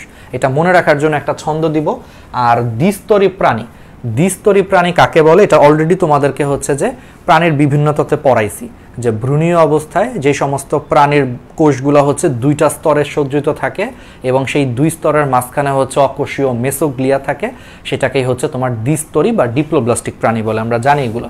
আচ্ছা, এবার দেখো, এই যে হাইড্রাতে যে তোমার ধরো হচ্ছে 7 ধরনের যে কোষ থাকে বাইরের আবরণটা বা এপিডার্মিসে, এপিডার্মিসে যে তোমার 7 ধরনের কোষ থাকে, সেটাকে যদি আমরা মাইক্রোস্কোপের নিচে রেখে দেখি, মানে হাইড্রার বাইরের আবরণটাকে যদি আমরা মাইক্রোস্কোপের নিচে রেখে যদি দেখি, তাহলে সেখানে হচ্ছে 7 ধরনের কোষ পাবো, এবং সেই কোষগুলো এইভাবে থাকে। দেখো, এর মধ্যে সবচেয়ে বেশি জায়গা জুড়ে থাকে হচ্ছে তোমার এই যে এই কোষটা হচ্ছে তোমার পেশী আবরণী কোষ। তাহলে এই কোষগুলো হচ্ছে পেশী আবরণী কোষ। এটাও কিন্তু পেশী আবরণী কোষ। এবং একটু খেয়াল করো যে পেশী আবরণী কোষের ফাঁকে ফাঁকে, দেখো তো পেশী আবরণী কোষের যে ফাঁকে ফাঁকে দেখো, এই যে এখানে কি থাকে? ইন্টারস্টিশিয়াল কোষগুলো অবস্থান করে। ঠিক আছে, এই যেগুলো হচ্ছে সব ইন্টারস্টিশিয়াল কোষ। পেশী আবরণী কোষের হচ্ছে তোমার ফাঁকে ফাঁকে ইন্টারস্টিশিয়াল কোষগুলো অবস্থান করে, আবার এদের ফাঁকে ফাঁকে মাঝখানে হচ্ছে তোমার সংবেদী কোষগুলোও থাকতে পারে। এগুলো হচ্ছে সংবেদী কোষ। একটু ভিজুয়ালাইজ করো, তাহলে এগুলো হচ্ছে পেশী আবরণী কোষ, এটা আর একটা পেশী আবরণী কোষ। তাহলে পাশাপাশি 2টা পেশী আবরণী কোষের মাঝখানে দেখো কি কি থাকতে পারে? ইন্টারস্টিশিয়াল কোষ থাকতে পারে, সংবেদী কোষ থাকতে পারে, আবার অনেক সময় হচ্ছে ওই যে নিডোসাইট, যেটা হচ্ছে নিডোসাইট থাকতে পারে। অনেক সময় হচ্ছে তোমার স্নায়ু কোষও নিচের দিয়ে হচ্ছে তোমার থাকতে পারে। তাহলে এইভাবে হচ্ছে তোমার মোটামুটি কি করে? হাইড্রার বাইরের আবরণে হচ্ছে তোমার 7 ধরনের কোষ অবস্থান করে। আচ্ছা, ঠিক আছে, তাহলে এখন আসো এই 7 ধরনের কোষগুলো মনে রাখার আগে তোমাদেরকে একটু মনে করায় দিই, ওই যে নোট জমা দিও। ঠিক আছে, ডিএমসি স্টেশন গ্রুপটাতে আর বন্ধুদেরকে ইনভাইট করো, আসো একটু 7 ধরনের কোষগুলো তোমাদেরকে মনে রাখাই আগে, দাঁড়াও। ঠিক আছে, একটু মনে রাখাই, দাঁড়াও। এটাকে একটু মনে রাখানোর জন্য বলতেছি নিজ পয়সায় সংগ্রহ। ঠিক আছে, কি করবা? নিজ পয়সাতে কোনো কিছু সংগ্রহ করবা। লাইফে সবসময় মনে রাখবে, এখান থেকে একটা ভ্যালুয়েবল লেসন আছে। সবসময় একটা জিনিস আমি বিশ্বাস করি, যে অন্যের টাকায় বা কারো কাছ থেকে ঋণ নিয়ে ওই 3 বেলা বিরিয়ানি খাওয়ার থেকে নিজের টাকা দিয়ে হচ্ছে যে 1 বেলা আলু ভাত খাওয়া অনেক বেটার। এটা কি তোমরা বিশ্বাস করো?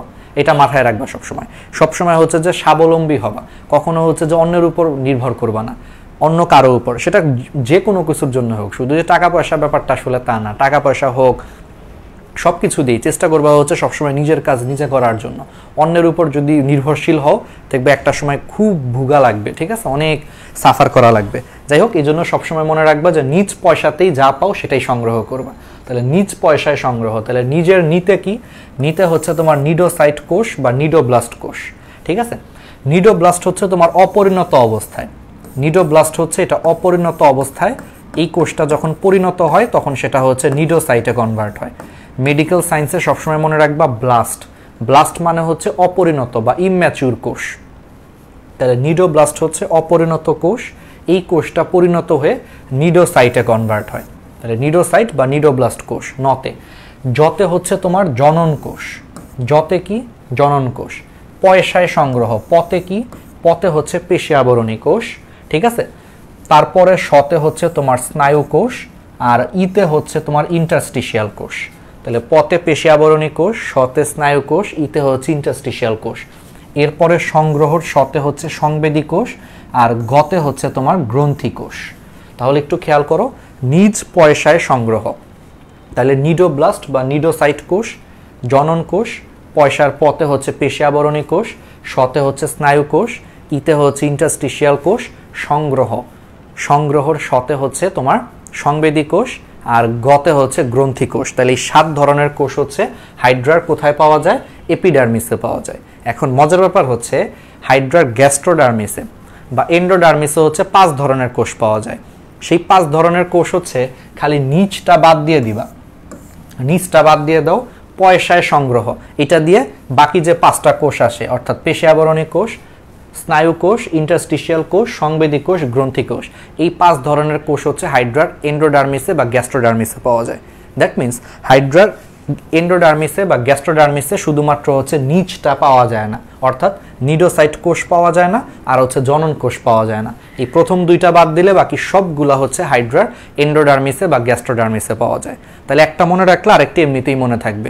কঠিন লাগতেছে? ওকে, তাহলে এবার আসো আমরা একটু এদের ডিটেলস পড়ি, একটু হচ্ছে আমরা এদের ডিটেলস পড়ি।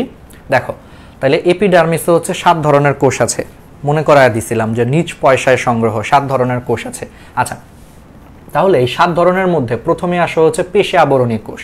অলরেডি তোমরা একটু ছবিটা দেখো, পেশি আবরণী কোষটা দেখতে কিসের মতো?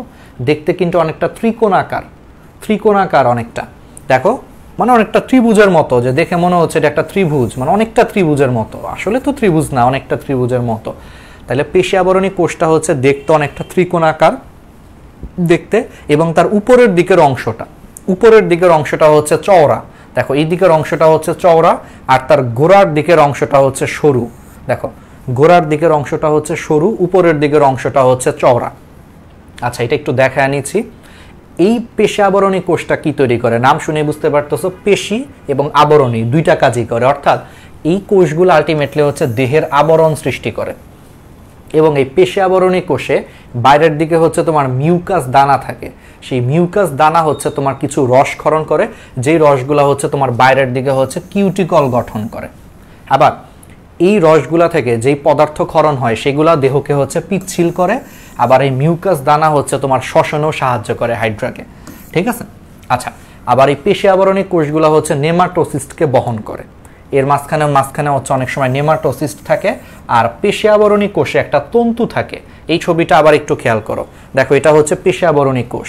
খেয়াল করে দেখছো যে পেশি আবরণী কোষের মধ্যে কিন্তু একটা তন্তু আছে, দেখো এই যে কালো, এই যে একটা তন্তু বা একটা সুতার মতো একটা জিনিস আছে। তন্তু মানে হচ্ছে সুতা, এই যে সুতার মতো যে জিনিস আছে এটাকে বলা হয় মায়োনিম তন্তু। কি তন্তু বলা হয়? মায়োনিম তন্তু। এই মায়োনিম তন্তুগুলা হচ্ছে সংকোচন প্রসারণের মাধ্যমে এই পেশি আবরণী কোষটা হচ্ছে সংকুচিত প্রসারিত হয়ে হাইড্রার চলনেও সাহায্য করতে পারে। তাহলে পেশি আবরণী কোষের ভিতরে হচ্ছে মায়োনিম তন্তু আছে, সেই মায়োনিম তন্তুর সংকোচন প্রসারণের কারণে এই কোষগুলা সংকুচিত প্রসারিত হয়ে হাইড্রার চলনে অংশগ্রহণ করতে পারে। তাহলে এই জিনিসটা অনেকটা কিসের মতো কাজ করতেছে? পেশির মতো কাজ করতেছে। মানব দেহে যেমন আমরা পেশির সংকোচন প্রসারণের মাধ্যমে কি করি? চলাচল করি, হাইড্রাতেও কিন্তু দেখো এই পেশি আবরণী কোষগুলোর সংকোচন প্রসারণের মাধ্যমে হাইড্রা চলাচল করতে পারে। এই জন্য এই কোষটার নাম দেওয়া হয়েছে পেশি আবরণী কোষ। মানে এটা পেশির মতো কাজ করতেছে, আবার এটা দেহের হচ্ছে বাইরের আবরণ তৈরি করতেছে, ঠিক আছে। ওকে, তাহলে এরপরে আসো, সংবেদী কোষে চলে আসি। সংবেদী কোষ আসলে কিছুই না, এটা খুবই সিম্পল। সংবেদী কোষ হচ্ছে সংবেদ অনুভূতি হচ্ছে বহন করে। সংবেদী কোষ কি করে? সংবেদ অনুভূতি হচ্ছে বহন করে, অর্থাৎ এটা পরিবেশ থেকে, বাইরের পরিবেশ থেকে হচ্ছে উদ্দীপনা হচ্ছে বহন করে, অর্থাৎ আলো, তাপ, স্পর্শ, রাসায়নিক উদ্দীপনা ইত্যাদি গ্রহণ করে কাকে দিবে বলো তো? স্নায়ু কোষকে দিবে। তোমরা তো জানোই যে সংবেদী মানে কি? বাইরের থেকে হচ্ছে উদ্দীপনা গ্রহণ করে কাকে দেয়? মানুষের ক্ষেত্রে সংবেদী কোষের কাজ কি? মানুষের ক্ষেত্রে আসলে আলাদা করে সংবেদী কোষ আছে, সেই সংবেদী কোষ মানুষের ক্ষেত্রে হচ্ছে তার কাজটা কি? স্নায়ু কোষকে হচ্ছে দেয়। তো হাইড্রার ক্ষেত্রেও সেম।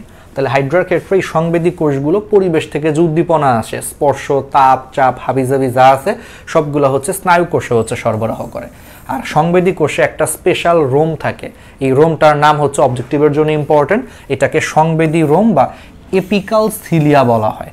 সংবেদী রোম বা এপিক্যাল সিলিয়া বলা হয়, ঠিক আছে? সিলিয়া মানে হচ্ছে একটা সূক্ষ্ম চুলের মতো একটা অংশকে মেডিকেলে হচ্ছে সিলিয়া বলে।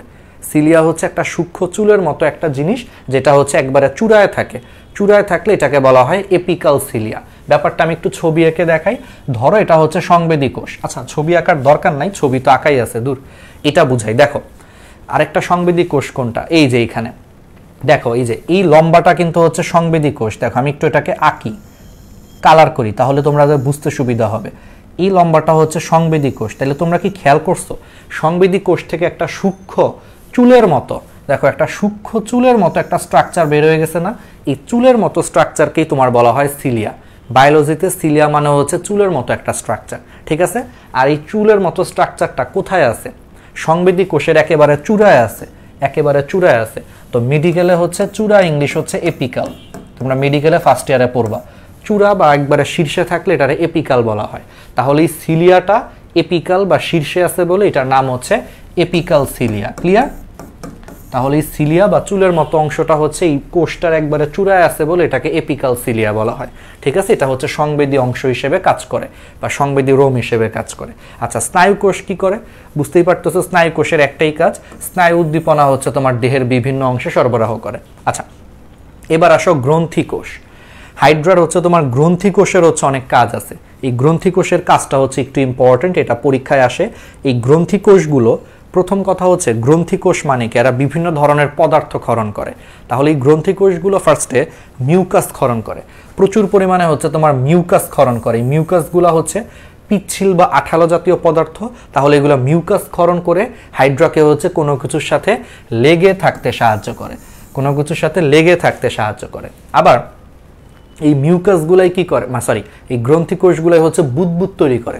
বুদবুদ তৈরি করে হাইড্রাকে হচ্ছে ভাসতে সাহায্য করে। আবার এই গ্রন্থি কোষগুলা বেশি বেশি হচ্ছে রসক্ষরণ করে খাবারগুলাকে গিলতে সাহায্য করে, অর্থাৎ এরা হচ্ছে খাদ্য গলাধকরণে হচ্ছে সাহায্য করে, ঠিক আছে? আবার এই গ্রন্থি কোষগুলা থেকে মাঝে মাঝে হচ্ছে তোমার ক্ষণপথ বের হয়। ক্ষণপথ বের হওয়ার মাধ্যমে এরা হাইড্রাকে হচ্ছে চলনেও সাহায্য করে। তাহলে এই যে গ্রন্থি কোষ 4 ধরনের কাজ করে, এই কাজগুলো মনে রাখার জন্য এখন একটা চমৎকার ছন্দ আছে। সেই ছন্দটা কি?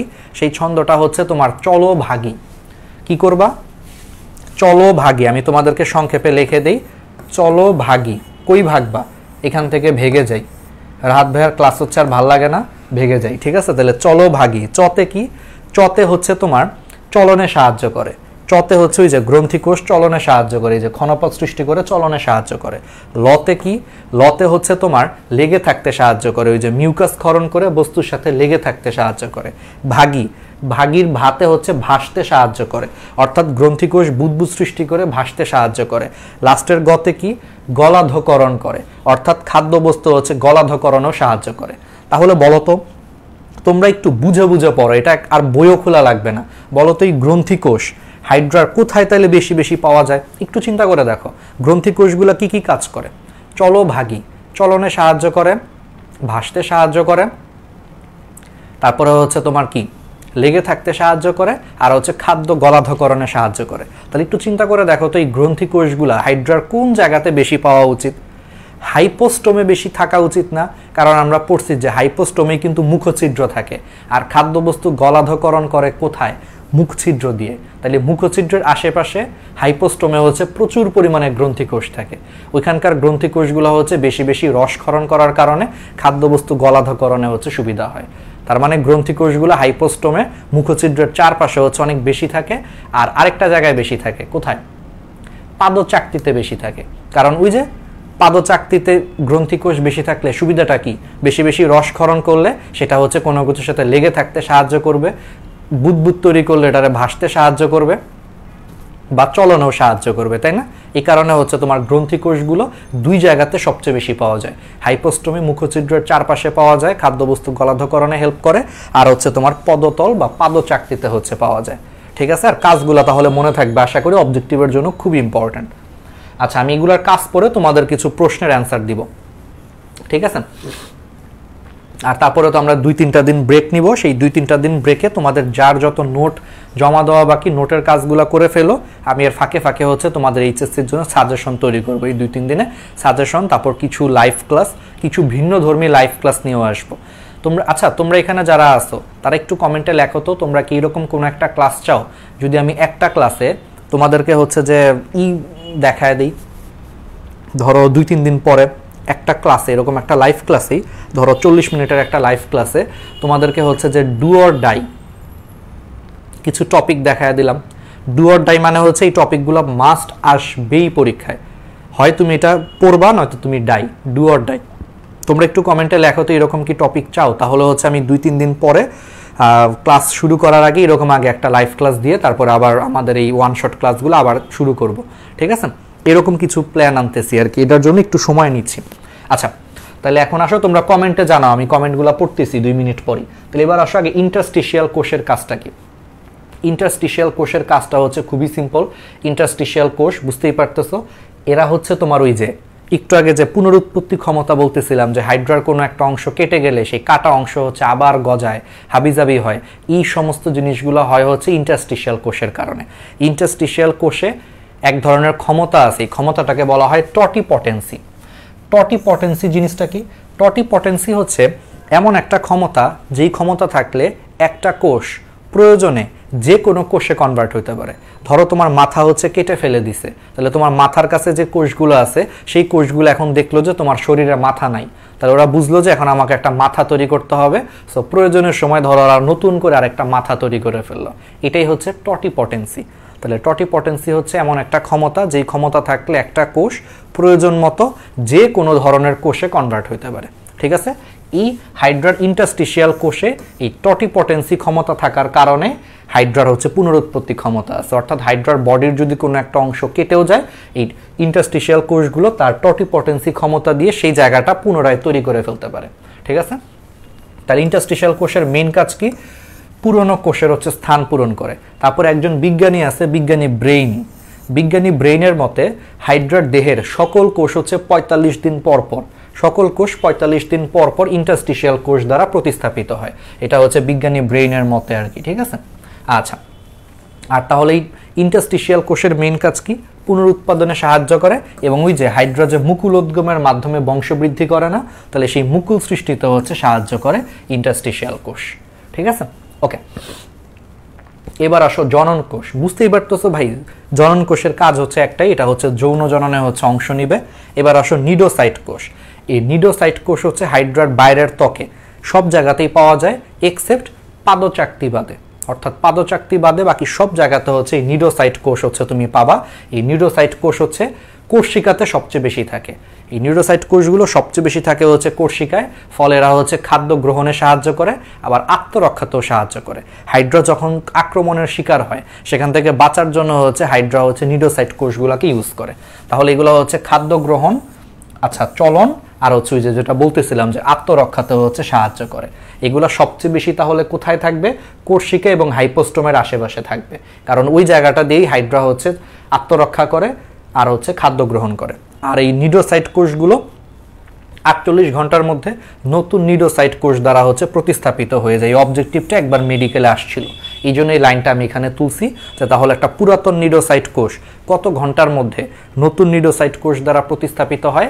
48 ঘন্টার মধ্যে, ঠিক আছে? ওকে, তাহলে আমাদের ইন্টারস্টিশিয়াল হাইড্রার এপিডার্মিসের 7টা কোষের কাজ শেষ। আচ্ছা, এখন আসো এখানে কিছু কিছু নাম আমি তোমাদেরকে দিয়ে পূরণ করব। দেখি তোমাদেরকে দিয়ে হচ্ছে যে আমি এখন পূরণ করব, দেখি কোনটা কোন জায়গাতে হচ্ছে সবচেয়ে বেশি থাকে। আমাকে একটু তোমরা হেল্প করো, ধরো আমি ভুলে গেছি, ঠিক আছে, ধরো আমি ভুলে গেছি, এখন আমি তোমাদেরকে হচ্ছে যে হেল্প করব যে কোনটা কোন জায়গাতে হচ্ছে সবচেয়ে বেশি থাকে। বলো কোন কোষ, এখানে একটা অবজেক্টিভ, দেখি তোমরা আমাকে হেল্প করো, কোন কোষটা কোষিকাতে সবচেয়ে বেশি থাকে আর পাদচাকতিতে হচ্ছে একেবারেই থাকে না? বলো তো, এইমাত্র পড়াইছি, তাহলে তোমরা এটার অ্যান্সার দাও। প্রথম ছকটা পূরণ করো, এখানে একটা কোষের নাম লেখো। দেখি এটা তোমাদের জন্য আসলে বানায় নিয়ে আসছি, দেখি এতক্ষণ তোমরা মনোযোগ দিয়ে ক্লাস করছো কিনা। বলো কোন কোষটা কোষিকাতে সবচেয়ে বেশি থাকে কিন্তু পাদচাকতিতে একেবারেই অনুপস্থিত থাকে না? এইমাত্র বলছি নিডোসাইট কোষ। নিডোসাইট কোষ, এই নিডোসাইট কোষ হচ্ছে তোমার কোষিকাতে সবচেয়ে বেশি থাকে, কারণ ওই যে আত্মরক্ষায় হেল্প করে প্লাস খাদ্য গ্রহণে হেল্প করে, আর এটা পাদচাকতিতে হচ্ছে থাকে না। আচ্ছা এবার বলো গ্রন্থি কোষ। আচ্ছা এটা তো বলেই দিলাম কেন। আচ্ছা গ্রন্থি কোষ, গ্রন্থি কোষ হচ্ছে মোটামুটি সব জায়গাতেই থাকে, এই গ্রন্থি কোষ শুধুমাত্র হচ্ছে কোষিকাতে থাকবে না। কেন থাকবে না বলো তো? গ্রন্থি কোষ থেকে হচ্ছে রসক্ষরণ হয়, কোষিকার দিয়ে রসক্ষরণ করে লাভটা কি? একটু চিন্তা করে অ্যান্সার দাও, তাইলেই পারবা, সহজ কিন্তু। পরীক্ষায় যদি এগুলো নাও পারো অপশন দেখেই তোমার বোঝা উচিত, বেসিকটা ক্লিয়ার থাকলে, যে গ্রন্থিকোষ থেকে হচ্ছে রসক্ষরণ হয়। গ্রন্থিকোষের 4 ধরনের কাজ আছে, ওই যে চলো ভাগি দিয়ে মনে রাখবা, কিন্তু সেখানে কোথাও কিন্তু কোষিকাতে কিন্তু রসের কোনো দরকার নাই। এই কারণে গ্রন্থিকোষ হচ্ছে তোমার কোষিকাতে হচ্ছে অনুপস্থিত, কিন্তু এটা সবচেয়ে বেশি কোথায় থাকবে? সবচেয়ে বেশি থাকবে হচ্ছে তোমার ওই যে হাইপোস্টোমে থাকবে, কারণ ওই যে খাদ্য গলাধকরণের দরকার হয়। আবার এটা ওই যে পাদচাকতি তো অনেক বেশি থাকবে, কারণ ওই যে বুদবুদ তৈরি করে, তারপরে আঠালো রসক্ষরণ করে কোনো কিছুর সাথে লেগে থাকতে সাহায্য করে, এগুলো তো সব পাদচাকতির কাজ। এই কারণেই গ্রন্থিকোষ, এই ব্ল্যাকে বসবে হচ্ছে গ্রন্থিকোষ। এই জন্য গ্রন্থিকোষ হচ্ছে তোমার হাইপোস্টোম এবং পাদচাকতিতে সবচেয়ে বেশি পাওয়া যায়, আর কোষিকাতে এর কোনো কাজ নেই, এই জন্য আল্লাহ তাআলা কোষিকাতে দেয়ও নাই গ্রন্থিকোষটা। আর লাস্টেরটা হচ্ছে, এটা একটা পুরুত্ব দিয়ে ব্যাখ্যা করছি, এটা হচ্ছে মেসোগ্লিয়া। এটা একটু তোমাদেরকে এক্সট্রা অবজেক্টিভ জানায় রাখার জন্য বলতেছি, মেসোগ্লিয়া। এই মেসোগ্লিয়া হচ্ছে তোমার পুরুত্ব সবচেয়ে বেশি হচ্ছে তোমার পাদচাকতিতে, অর্থাৎ পাদচাকতির মেসোগ্লিয়াটা হচ্ছে সবচেয়ে বেশি পুরু, আর কোষিকার মেসোগ্লিয়া হচ্ছে সবচেয়ে কম পুরু বা অনুপস্থিত। ঠিক আছে, এটা একটু মাথায় রাখো যে মেসোগ্লিয়াটা পাদচাকতিতে সবচেয়ে বেশি পুরু স্তর তৈরি করে, আর হচ্ছে কোষিকাতে হচ্ছে একেবারেই থাকে না বা অল্প থাকে, সামান্য থাকে।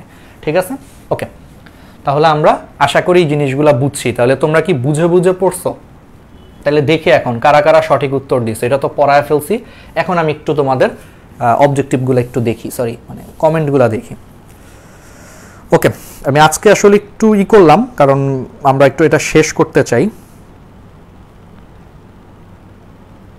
হ্যাঁ শুনো, আমরা আসলে এখানে যা পড়াচ্ছি, আমাদের ক্লাসে যা পড়াচ্ছি, তুমি মিলায় দেখো, বইয়ের কোনো টপিক আমরা বাদ দিচ্ছি না। অবজেক্টিভ কাভার হয়ে যাচ্ছে, মেডিকেল কাভার হয়ে যাচ্ছে, ভার্সিটি কাভার হচ্ছে, এইচএসসি তো হচ্ছেই, সবই হচ্ছে। বাট স্টিল আমি বিশ্বাস করি যে তোমাদের জন্য আসলে আলাদা করে আর একটু যদি ডু অর ডাই কিছু টপিক নিয়ে আসি, যে এইচএসসির জন্য ডু অর ডাই কিছু টপিক, আমার মনে হয় যে ওই ক্লাসটা করলে তোমরা বুঝতে পারবা যে হ্যাঁ তাহলে এইচএসসির জন্য আসলে এই জিনিসগুলো হচ্ছে তোমাদের লাগবে, বা এগুলো তোমাদের দরকার। আমার মনে হয় যেটা তোমরা অনেকে অ্যাপ্রিশিয়েট করবে, যে ডু অর ডাই টপিকগুলো। তারপরে হচ্ছে তোমাদের টেস্ট পেপার থেকে কিছু দাগানো সাজেশন, তারপরে কখর কিছু সাজেশন, এগুলো হচ্ছে লাগবে। তারপরে তোমাদের জন্য আমি বলছিলাম যে ফ্রিতে হচ্ছে যে কিছু এমসিকিউ প্র্যাকটিস সিরিজ নিয়ে আসবো। এমসিকিউ আসলে কি বুঝছো? আমি এই যে ক্লাসে যা পড়াচ্ছি না, বলে দিচ্ছি কিন্তু যে এখান থেকে এই এমসিকিউগুলো আসে, এগুলাই আসে, কিন্তু তারপরও দেখা যায় যে এমসিকিউ একটু প্র্যাকটিস করা লাগে, নিজেদেরকেও প্র্যাকটিস করা লাগে। এমসিকিউ এমন একটা জিনিস যেটা আসলে একটু যত প্র্যাকটিস করবা তত ভালো মনে থাকবে, যত কম প্র্যাকটিস করবা তত তুমি হচ্ছে ভুলে যাবে, এটাই হচ্ছে নিয়ম।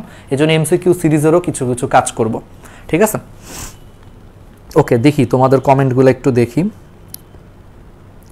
হ্যাঁ, এত কম স্টুডেন্ট কেন? হ্যাঁ সেইটাই আসলে, টানা ওই যে টানা ক্লাস নিলে আসলে পোলাপাইন আর থাকতে চায় না, এই জন্য আমরা 2-3 দিন গ্যাপ ট্যাপ দিব, দেখবা যে আবার 2-3 দিন পরে আবার মানুষজন চলে আসছে। ঠিক আছে, একটু হবে, অনেকেই টায়ার্ড হয়ে গেছে, অনেকের পরীক্ষা চলতেছে, অনেকের নোট করতে করতে হাঁপায় গেছে, এই জন্য আজকে মানুষজন কম। ওকে, দিল আফরোজ, স্টুডেন্ট আস্তে আস্তে কমে যাচ্ছে। আচ্ছা এটাই নিয়ম, আমি তোমাদেরকে আবারও মনে করায় দিই যে ট্রেনের গল্পটা আমি বারবার বলি, যে একটা ট্রেন যখন প্ল্যাটফর্ম ছেড়ে যায় দেখবা সব মানুষ ট্রেনে থাকে, আস্তে আস্তে ট্রেনটা যত গন্তব্যের দিকে এগিয়ে যায় দেখবা যে মানুষ কমতে কমতে ফাইনাল গন্তব্যে হচ্ছে খুব কম মানুষই পৌঁছায়। তো তোমরা ধরে নাও যে তোমরা যারা এখন উপস্থিত আছো তারা সেই খুব কম মানুষ, বাট আমি বিশ্বাস করি যে এই জিনিসটা আস্তে আস্তে অনেক বাড়বে সামনে, কারণ আমাদের এই লাইভ ক্লাসগুলো একটা সময় হচ্ছে যে হয়তো সবাই দেখবে। ঠিক আছে, ইউটিউবে দেওয়া থাকবে, এটা সবাই দেখবে, এবং তখন হয়তো বা মানুষ রিয়েলাইজ করবে যে আসলে এই ক্লাসগুলো কতটা দরকার ওদের জন্য। ওকে, ঠিক আছে, সানজিদা হাসান, জান্নাত মজুমদার, মুহাম্মদ রাহাত আল ইসলাম নিবিড়, শান্তা,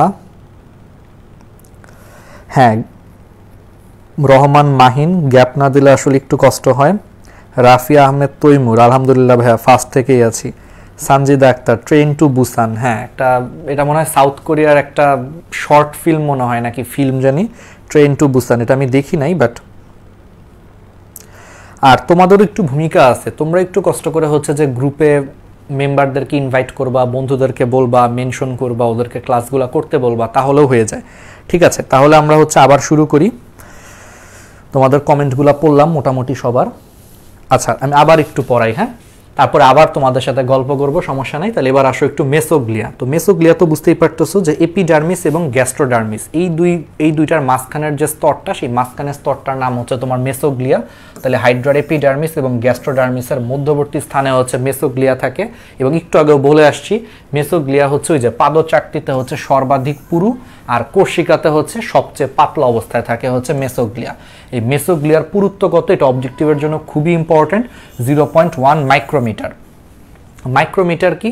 মাইক্রোমিটার হচ্ছে এমন একটা একক, এই যে 1 micrometre, 1 micrometre is equal to হচ্ছে তোমার 10⁻⁻6 মিটার। ঠিক আছে, একটু মনে করা দিলাম, বেসিক, যাদের বেসিক দুর্বল তাদের জন্য। আর মেসোগ্লিয়া কিন্তু আমি বারবার বলতেছি, মেসোগ্লিয়া কিন্তু অকোষীয়, অ্যাসেলুলার বা অকোষীয়, এটা কিন্তু আসলে কোনো স্তর না, অকোষীয় একটা স্তর, মানে কোষ না কিন্তু এটা। আচ্ছা মেসোগ্লিয়া কি করে? মেসোগ্লিয়ার কয়েকটা গুরুত্বপূর্ণ কাজ আছে, বুঝতেই পারতেছো। মেসোগ্লিয়া হচ্ছে নমনীয় কঙ্কাল হিসেবে কাজ করে। ওই যে একটা দুইটার মাঝখানে হচ্ছে স্তর হিসেবে আছে, তাহলে এটা একটা কঙ্কালের মতো কাজ করে। আবার ওই যে এপিডার্মিস এবং গ্যাস্ট্রোডার্মিস, এই দুইটা কোষ স্তরের ভিত্তি ঝিল্লি হিসেবে কাজ করে। ভিত্তি ঝিল্লি হিসেবে কিভাবে কাজ করে? ধরো এটা হচ্ছে মেসোগ্লিয়া, এটা হচ্ছে মেসোগ্লিয়া। তাহলে মেসোগ্লিয়ার উপরে থাকে হচ্ছে তোমার এপিডার্মিস, নিচে থাকে হচ্ছে গ্যাস্ট্রোডার্মিস। তাহলে খেয়াল করো, দুইটা স্তরই কিন্তু মেসোগ্লিয়াকে তাদের ভিত্তি হিসেবে ইউজ করতেছে। দুইটা স্তরই কিন্তু মেসোগ্লিয়ার উপরে অবস্থান করতেছে, বা এটাকে ভিত্তি হিসেবে ধরে তার উপরে কিন্তু স্তরগুলা হচ্ছে বাইরের দিকে চলে গেছে। এই কারণে হচ্ছে মেসোগ্লিয়াগুলা এপিডার্মিস এবং গ্যাস্ট্রোডার্মিস দুই কোষ স্তরেরই মাঝখানের হচ্ছে ভিত্তি হিসেবে কাজ করতেছে। আবার মেসোগ্লিয়াতে পেশি আবরণী কোষগুলোর পেশি প্রবর্ধন অংশগুলো হচ্ছে পরস্পর যুক্ত হয়, অর্থাৎ এই মেসোগ্লিয়াতেই পেশি আবরণী কোষের যে মায়োনিম যে তন্তুগুলো আছে, মায়োনিম বা মায়োফাইব্রিল যে তন্তুগুলো থাকে, সেই তন্তুগুলার সংযুক্তি তল হিসেবে কাজ করে। তোমরা যদি ছবি দেখো, ধরো এটা হচ্ছে পেশি আবরণী কোষ, এই যে পেশি আবরণী কোষটা কিন্তু এরকম।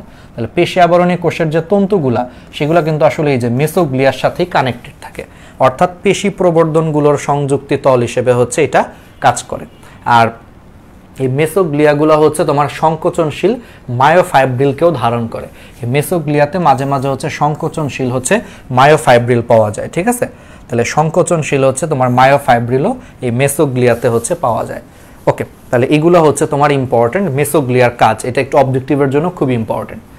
আচ্ছা এবার আসা হচ্ছে গ্যাস্ট্রোডার্মিস। আচ্ছা একটু বানান ভুল আসছে, গ্যাস্ট্রোডার্মিস বা অন্তত্বকের কোষসমূহ। আচ্ছা তাহলে আমি আগেই বলে দিয়েছি যে গ্যাস্ট্রোডার্মিসে হচ্ছে 5 ধরনের কোষ আছে, শুধুমাত্র নিচটা বাদ চলে যাবে, নিজ অর্থাৎ নিডোসাইট কোষ আর জনন কোষ, এই দুইটা বাদে বাকি 5টাই হচ্ছে তোমার গ্যাস্ট্রোডার্মিসে পাওয়া যায়। তাহলে মনে রাখবা কেমনে, ওই যে আগের মতোই, পয়সায় সংগ্রহ, পতে হচ্ছে পেশি আবরণী কোষ, শতে হচ্ছে স্নায়ু কোষ, ইতে হচ্ছে ইন্টারস্টিশিয়াল কোষ, পরের শতে হচ্ছে সংবেদী কোষ, গতে হচ্ছে গ্রন্থি কোষ। তাহলে 5 ধরনের কোষ হচ্ছে তোমার গ্যাস্ট্রোডার্মিস বা অন্তত্বকে হচ্ছে পাওয়া যায়, প্রথম দুইটা খালি বাদ। আচ্ছা তাহলে এবার আসা হচ্ছে পেশি আবরণী কোষ বা পুষ্টি কোষ। এটা কিন্তু এখন আমরা অন্তত্বকের কোষ পড়তেছি, মানে ভিতরের দিকের কোষগুলা পড়তেছি। তাহলে ভিতরের দিকে যে পেশি আবরণী কোষ বা পুষ্টি কোষ আছে, এটা অ্যাকচুয়ালি 2 ধরনের। কিছু কিছু কোষে হচ্ছে তোমার ফ্লাজেলা থাকে, এগুলার নাম দিচ্ছে হচ্ছে ফ্লাজেলাযুক্ত কোষ। আর কিছু কিছু কোষে হচ্ছে ক্ষণপদ থাকে, এগুলাকে নাম দেওয়া হয়েছে ক্ষণপদযুক্ত কোষ। ঠিক আছে, আচ্ছা এই পেশি আবরণী কোষ বা পুষ্টি কোষ, মানে ভিতরের ত্বকের পেশি আবরণী কোষগুলো হচ্ছে স্ফিংটারের মতো কাজ করে। স্ফিংটার কি? স্ফিংটার হচ্ছে তোমার একটা সরু রাস্তা, যেমন তোমরা পড়ছো যে পাকস্থলীতে 2 ধরনের স্ফিংটার থাকে, পাইলোরিক স্ফিংটার, কার্ডিয়াক স্ফিংটার, আর এবং হচ্ছে তোমার পাইলোরিক স্ফিংটার থাকে, পড়ছো কিন্তু। স্ফিংটার হচ্ছে একটা সরু একটা রাস্তার মতো, যেটা যখন তখন চাইলে হচ্ছে অফ করে দেওয়া যায়। ধরো এরকম একটা সরু রাস্তা অফ করে দিছে, এটাই হচ্ছে তোমার স্ফিংটার, বা একটা মুখের মতো, ধরতে পারো যে একটা মুখের মতো যেটাকে অফ অন করা যায়। তো তাহলে হচ্ছে পেশী আবরণী কোষ বা পুষ্টি কোষগুলো ভিতরের দিকে হচ্ছে এগুলো স্ফিংটারের মতো কাজ করে এবং এরা হচ্ছে দুই ধরনের। কিছু কিছু পেশী আবরণী কোষে হচ্ছে ফ্লাজেলা থাকলে সেটা হচ্ছে ফ্লাজেলাযুক্ত কোষ, আর কিছু কিছু পেশী আবরণী কোষে হচ্ছে ক্ষণপথ থাকে, এর ক্ষণপথযুক্ত কোষ। আচ্ছা, এবার আসো হচ্ছে গ্রন্থি কোষ। গ্যাস্ট্রোডার্মিসের গ্রন্থি কোষও হচ্ছে তোমার দুই ধরনের। কিছু কিছু গ্রন্থি কোষ হচ্ছে তোমার পিচ্ছিল মিউকাস ক্ষরণ করে। কি ক্ষরণ করে? পিচ্ছিল মিউকাস ক্ষরণ করে, এগুলারে বলা হয় মিউকাস ক্ষরণকারী কোষ। এই মিউকাস ক্ষরণকারী কোষগুলো হচ্ছে খাদ্যবস্তু হচ্ছে গলাধকরণে সাহায্য করে। এগুলো হচ্ছে মুখছিদ্রের আশেপাশে হচ্ছে বেশি থাকে। আর কিছু কিছু গ্রন্থি কোষগুলো হচ্ছে এনজাইম ক্ষরণ করে, এগুলাকে তোমার বলা হয় এনজাইম ক্ষরণকারী কোষ। ঠিক আছে, এই এনজাইমের মাধ্যমে এরা হচ্ছে খাদ্যবস্তু পরিপাকেও সাহায্য করে। আমরা কিন্তু এখন ভিতরের আবরণের ত্বক পড়তেছি, এগুলো কিন্তু এখন আর বাইরের না, এটা কিন্তু ভিতরের আবরণের ত্বক। তো ভিতরের আবরণে গ্রন্থি কোষ হচ্ছে দুই ধরনের পদার্থ ক্ষরণ করতে পারে, মিউকাস ক্ষরণ করতে পারে অথবা হচ্ছে তোমার এনজাইম ক্ষরণ করতে পারে। তাহলে যারা মিউকাস ক্ষরণ করে, মিউকাস তো হচ্ছে একটা পিচ্ছিল পদার্থ, তাহলে এটা হচ্ছে খাদ্যবস্তু গলাধকরণে সাহায্য করে। আর যারা হচ্ছে এনজাইম ক্ষরণ করে, পেপসিন টাইপের হচ্ছে কিছু এনজাইম ক্ষরণ করে, সেই পেপসিন এনজাইমগুলো হচ্ছে খাদ্যবস্তু পরিপাকে সাহায্য করে। তার মানে গ্রন্থি কোষের কাজ হচ্ছে, মানে গ্যাস্ট্রোডার্মিসের গ্রন্থি কোষের কাজ হচ্ছে দুইটা, খাদ্যবস্তু গলাধকরণে সাহায্য করে অথবা পরিপাকে সাহায্য করে। এবার আসো ইন্টারস্টিশিয়াল কোষ। বাকি তিনটা যে কোষ আছে, বাকি তিনটা কোষের কাজ ওই আগের মতোই সেম। ইন্টারস্টিশিয়াল কোষ হচ্ছে ওই যে প্রয়োজন অনুযায়ী যে কোনো কোষ তৈরি করে। সংবেদী কোষ ওই সেম, পরিবেশ থেকে উদ্দীপনা হচ্ছে স্নায়ু কোষে সরবরাহ করে, আর স্নায়ু কোষ হচ্ছে স্নায়ু উদ্দীপনা হচ্ছে বিভিন্ন অংশে সরবরাহ করে। এই তিনটার কাজ হচ্ছে ওই বাইরেরটার মতোই, খালি উপরের দুইটা একটু অন্যরকম, বাইরে একরকম কাজ করে, ভিতরে হচ্ছে একটু অন্যরকম কাজ করতেছে। ঠিক আছে, ওকে, তাহলে আমরা পারবো সহজ।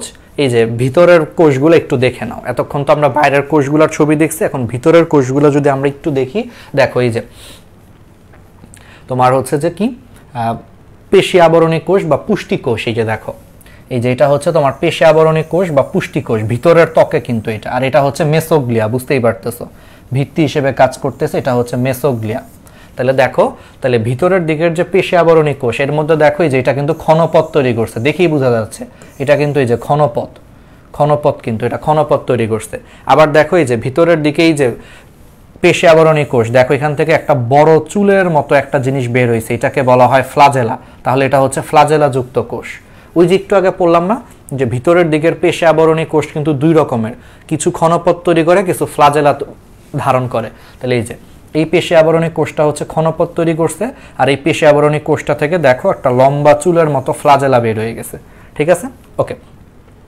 আর এটা হচ্ছে তোমার এই যে গ্রন্থি কোষ, এই যে মাঝখানের এটা হচ্ছে গ্রন্থি কোষ। দেখো এখানে হচ্ছে বিভিন্ন পদার্থ বা রস ক্ষরণ করতেছে। ঠিক আছে, এটা মোটামুটি আমরা দেখছি। বাকি সবগুলো তো আগের মতো। এই যে ইন্টারস্টিশিয়াল কোষ, পেশী আবরণী কোষের ফাঁকে ফাঁকে হচ্ছে ইন্টারস্টিশিয়াল কোষ থাকে। এই তো এই জিনিসগুলো আমরা একটু দেখলাম।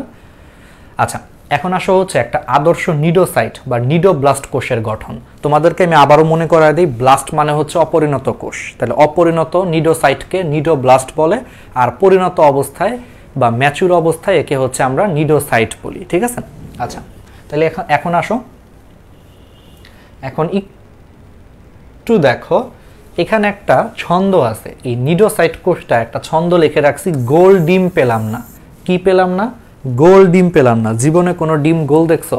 জীবনে তো অনেক ডিমই খাইছো, অনেক ডিম পাইছো, পরীক্ষার খাতায় কিন্তু অনেকে অনেক ডিম পাইছো, বাট কখনো কি গোল ডিম পাইছো? গোল ডিম পাও নাই। তার মানে কি হইলো? গোল ডিম পেলাম না। তাহলে মনে রাখবা কি, গোলতে হচ্ছে গোলাকার, ডিমতে হচ্ছে ডিম্বাকার, পেলাম না পথে হচ্ছে পেয়ালাকৃতি, আর নাতে হচ্ছে নাশপাতি আকার। দ্যাট মিনস এই আদর্শ নিডোসাইট কোষের আকৃতি হচ্ছে গোলাকার, ডিম্বাকার, পেয়ালাকার বা নাশপাতি আকার। তাহলে মনে রাখবা গোল ডিম পেলাম না, এটা দিয়ে মনে রাখবা গোলাকার, ডিম্বাকার, পেয়ালাকার বা নাতে হচ্ছে নাশপাতি আকারের হচ্ছে পাওয়া যায়। এখন এই আদর্শ নিডোসাইটের হচ্ছে তোমার আবরণটা হচ্ছে দ্বিস্তর বিশিষ্ট আবরণ। আমি একটু পড়ায় দিই তোমাদেরকে, এটা ছবি দেখে পড়াই, তাহলে তোমরা বুঝতে পারবা। তারা এই যে এটা হচ্ছে আদর্শ নিডোসাইট, আজমল স্যারের বইয়ের ছবি, সাদা কালো ছবি। তো আদর্শ নিডোসাইটটা হচ্ছে এখানে দুইটা অবস্থা দেখাচ্ছে। একটা হচ্ছে নিডোসাইটটা নর্মাল অবস্থায়, আর একটা হচ্ছে নিডোসাইট থেকে ভিতরের সুতাটা হচ্ছে বের হয়ে গেছে। আমি দুইটাই তোমাদেরকে ব্যাখ্যা করি। আমরা আগে ফার্স্ট এটার গঠন পড়ি, তারপর ওইটায় পরে যাব। আচ্ছা, তাহলে একটা আদর্শ নিডোসাইট, ফার্স্টেই বললাম যে এটার গঠনটা হচ্ছে ডিম্বাকার, পেয়ালাকার, গোলাকার বা হচ্ছে তোমার নাশপাতি আকার। আচ্ছা, এখন একটা আদর্শ নিডোসাইটে তোমার দুই ধরনের আবরণ থাকে, একটা হচ্ছে দুই স্তর বিশিষ্ট আবরণ থাকে, এটা হচ্ছে বাইরের স্তর আর এই যে এটা হচ্ছে ভিতরের স্তর। তাহলে দ্বিস্তর বিশিষ্ট আবরণ থাকে, বাইরের স্তর এবং ভিতরের স্তর। এই দুই স্তরের মাঝখানে দানার মতো হচ্ছে তোমার সাইটোপ্লাজম থাকে, এই যেখানে ডট ডট দানার মতো বাইরের স্তর এবং ভিতরের স্তরের আবরণের মধ্যে দানার মতো হচ্ছে তোমার সাইটোপ্লাজম থাকে। আচ্ছা, এবার আসো এই নিডোসাইটের ভিতরের দিকে দেখো একটা থলি আছে, নেমাটোসিস্ট সহ একটা থলি ধারণ করে। অর্থাৎ এই নিডোসাইটের ভিতরের যে থলিটা দেখো, সেই থলির ভিতরে একটা কি জানি পেঁচানো অবস্থায় আছে। এই পেঁচানো জিনিসটারে তোমার বলা হয় নেমাটোসিস্ট, এই পুরাটারে তোমার বলা হয় নেমাটোসিস্ট। তাহলে নিডোসাইট কোষের ভিতরের দিকে নেমাটোসিস্ট ধারণকারী একটা থলি আছে, এই থলিটাকে তোমার বলা হয়, মানে এই পুরা জিনিসটাকে একসাথে বলা হয় হচ্ছে নেমাটোসিস্ট। ঠিক আছে, মানে এই পুরা জিনিসটাকে। তাহলে নিডোসাইট কোষের ভিতরে এই পেঁচানো জিনিস সহ যে থলিটা থাকে সেটাকে বলা হয় নেমাটোসিস্ট। আচ্ছা, এখন সেই নেমাটোসিস্টের ভিতরে দেখো তোমার নেমাটোসিস্টটা উল্টানো অবস্থায় আছে, এই জিনিসটা কিন্তু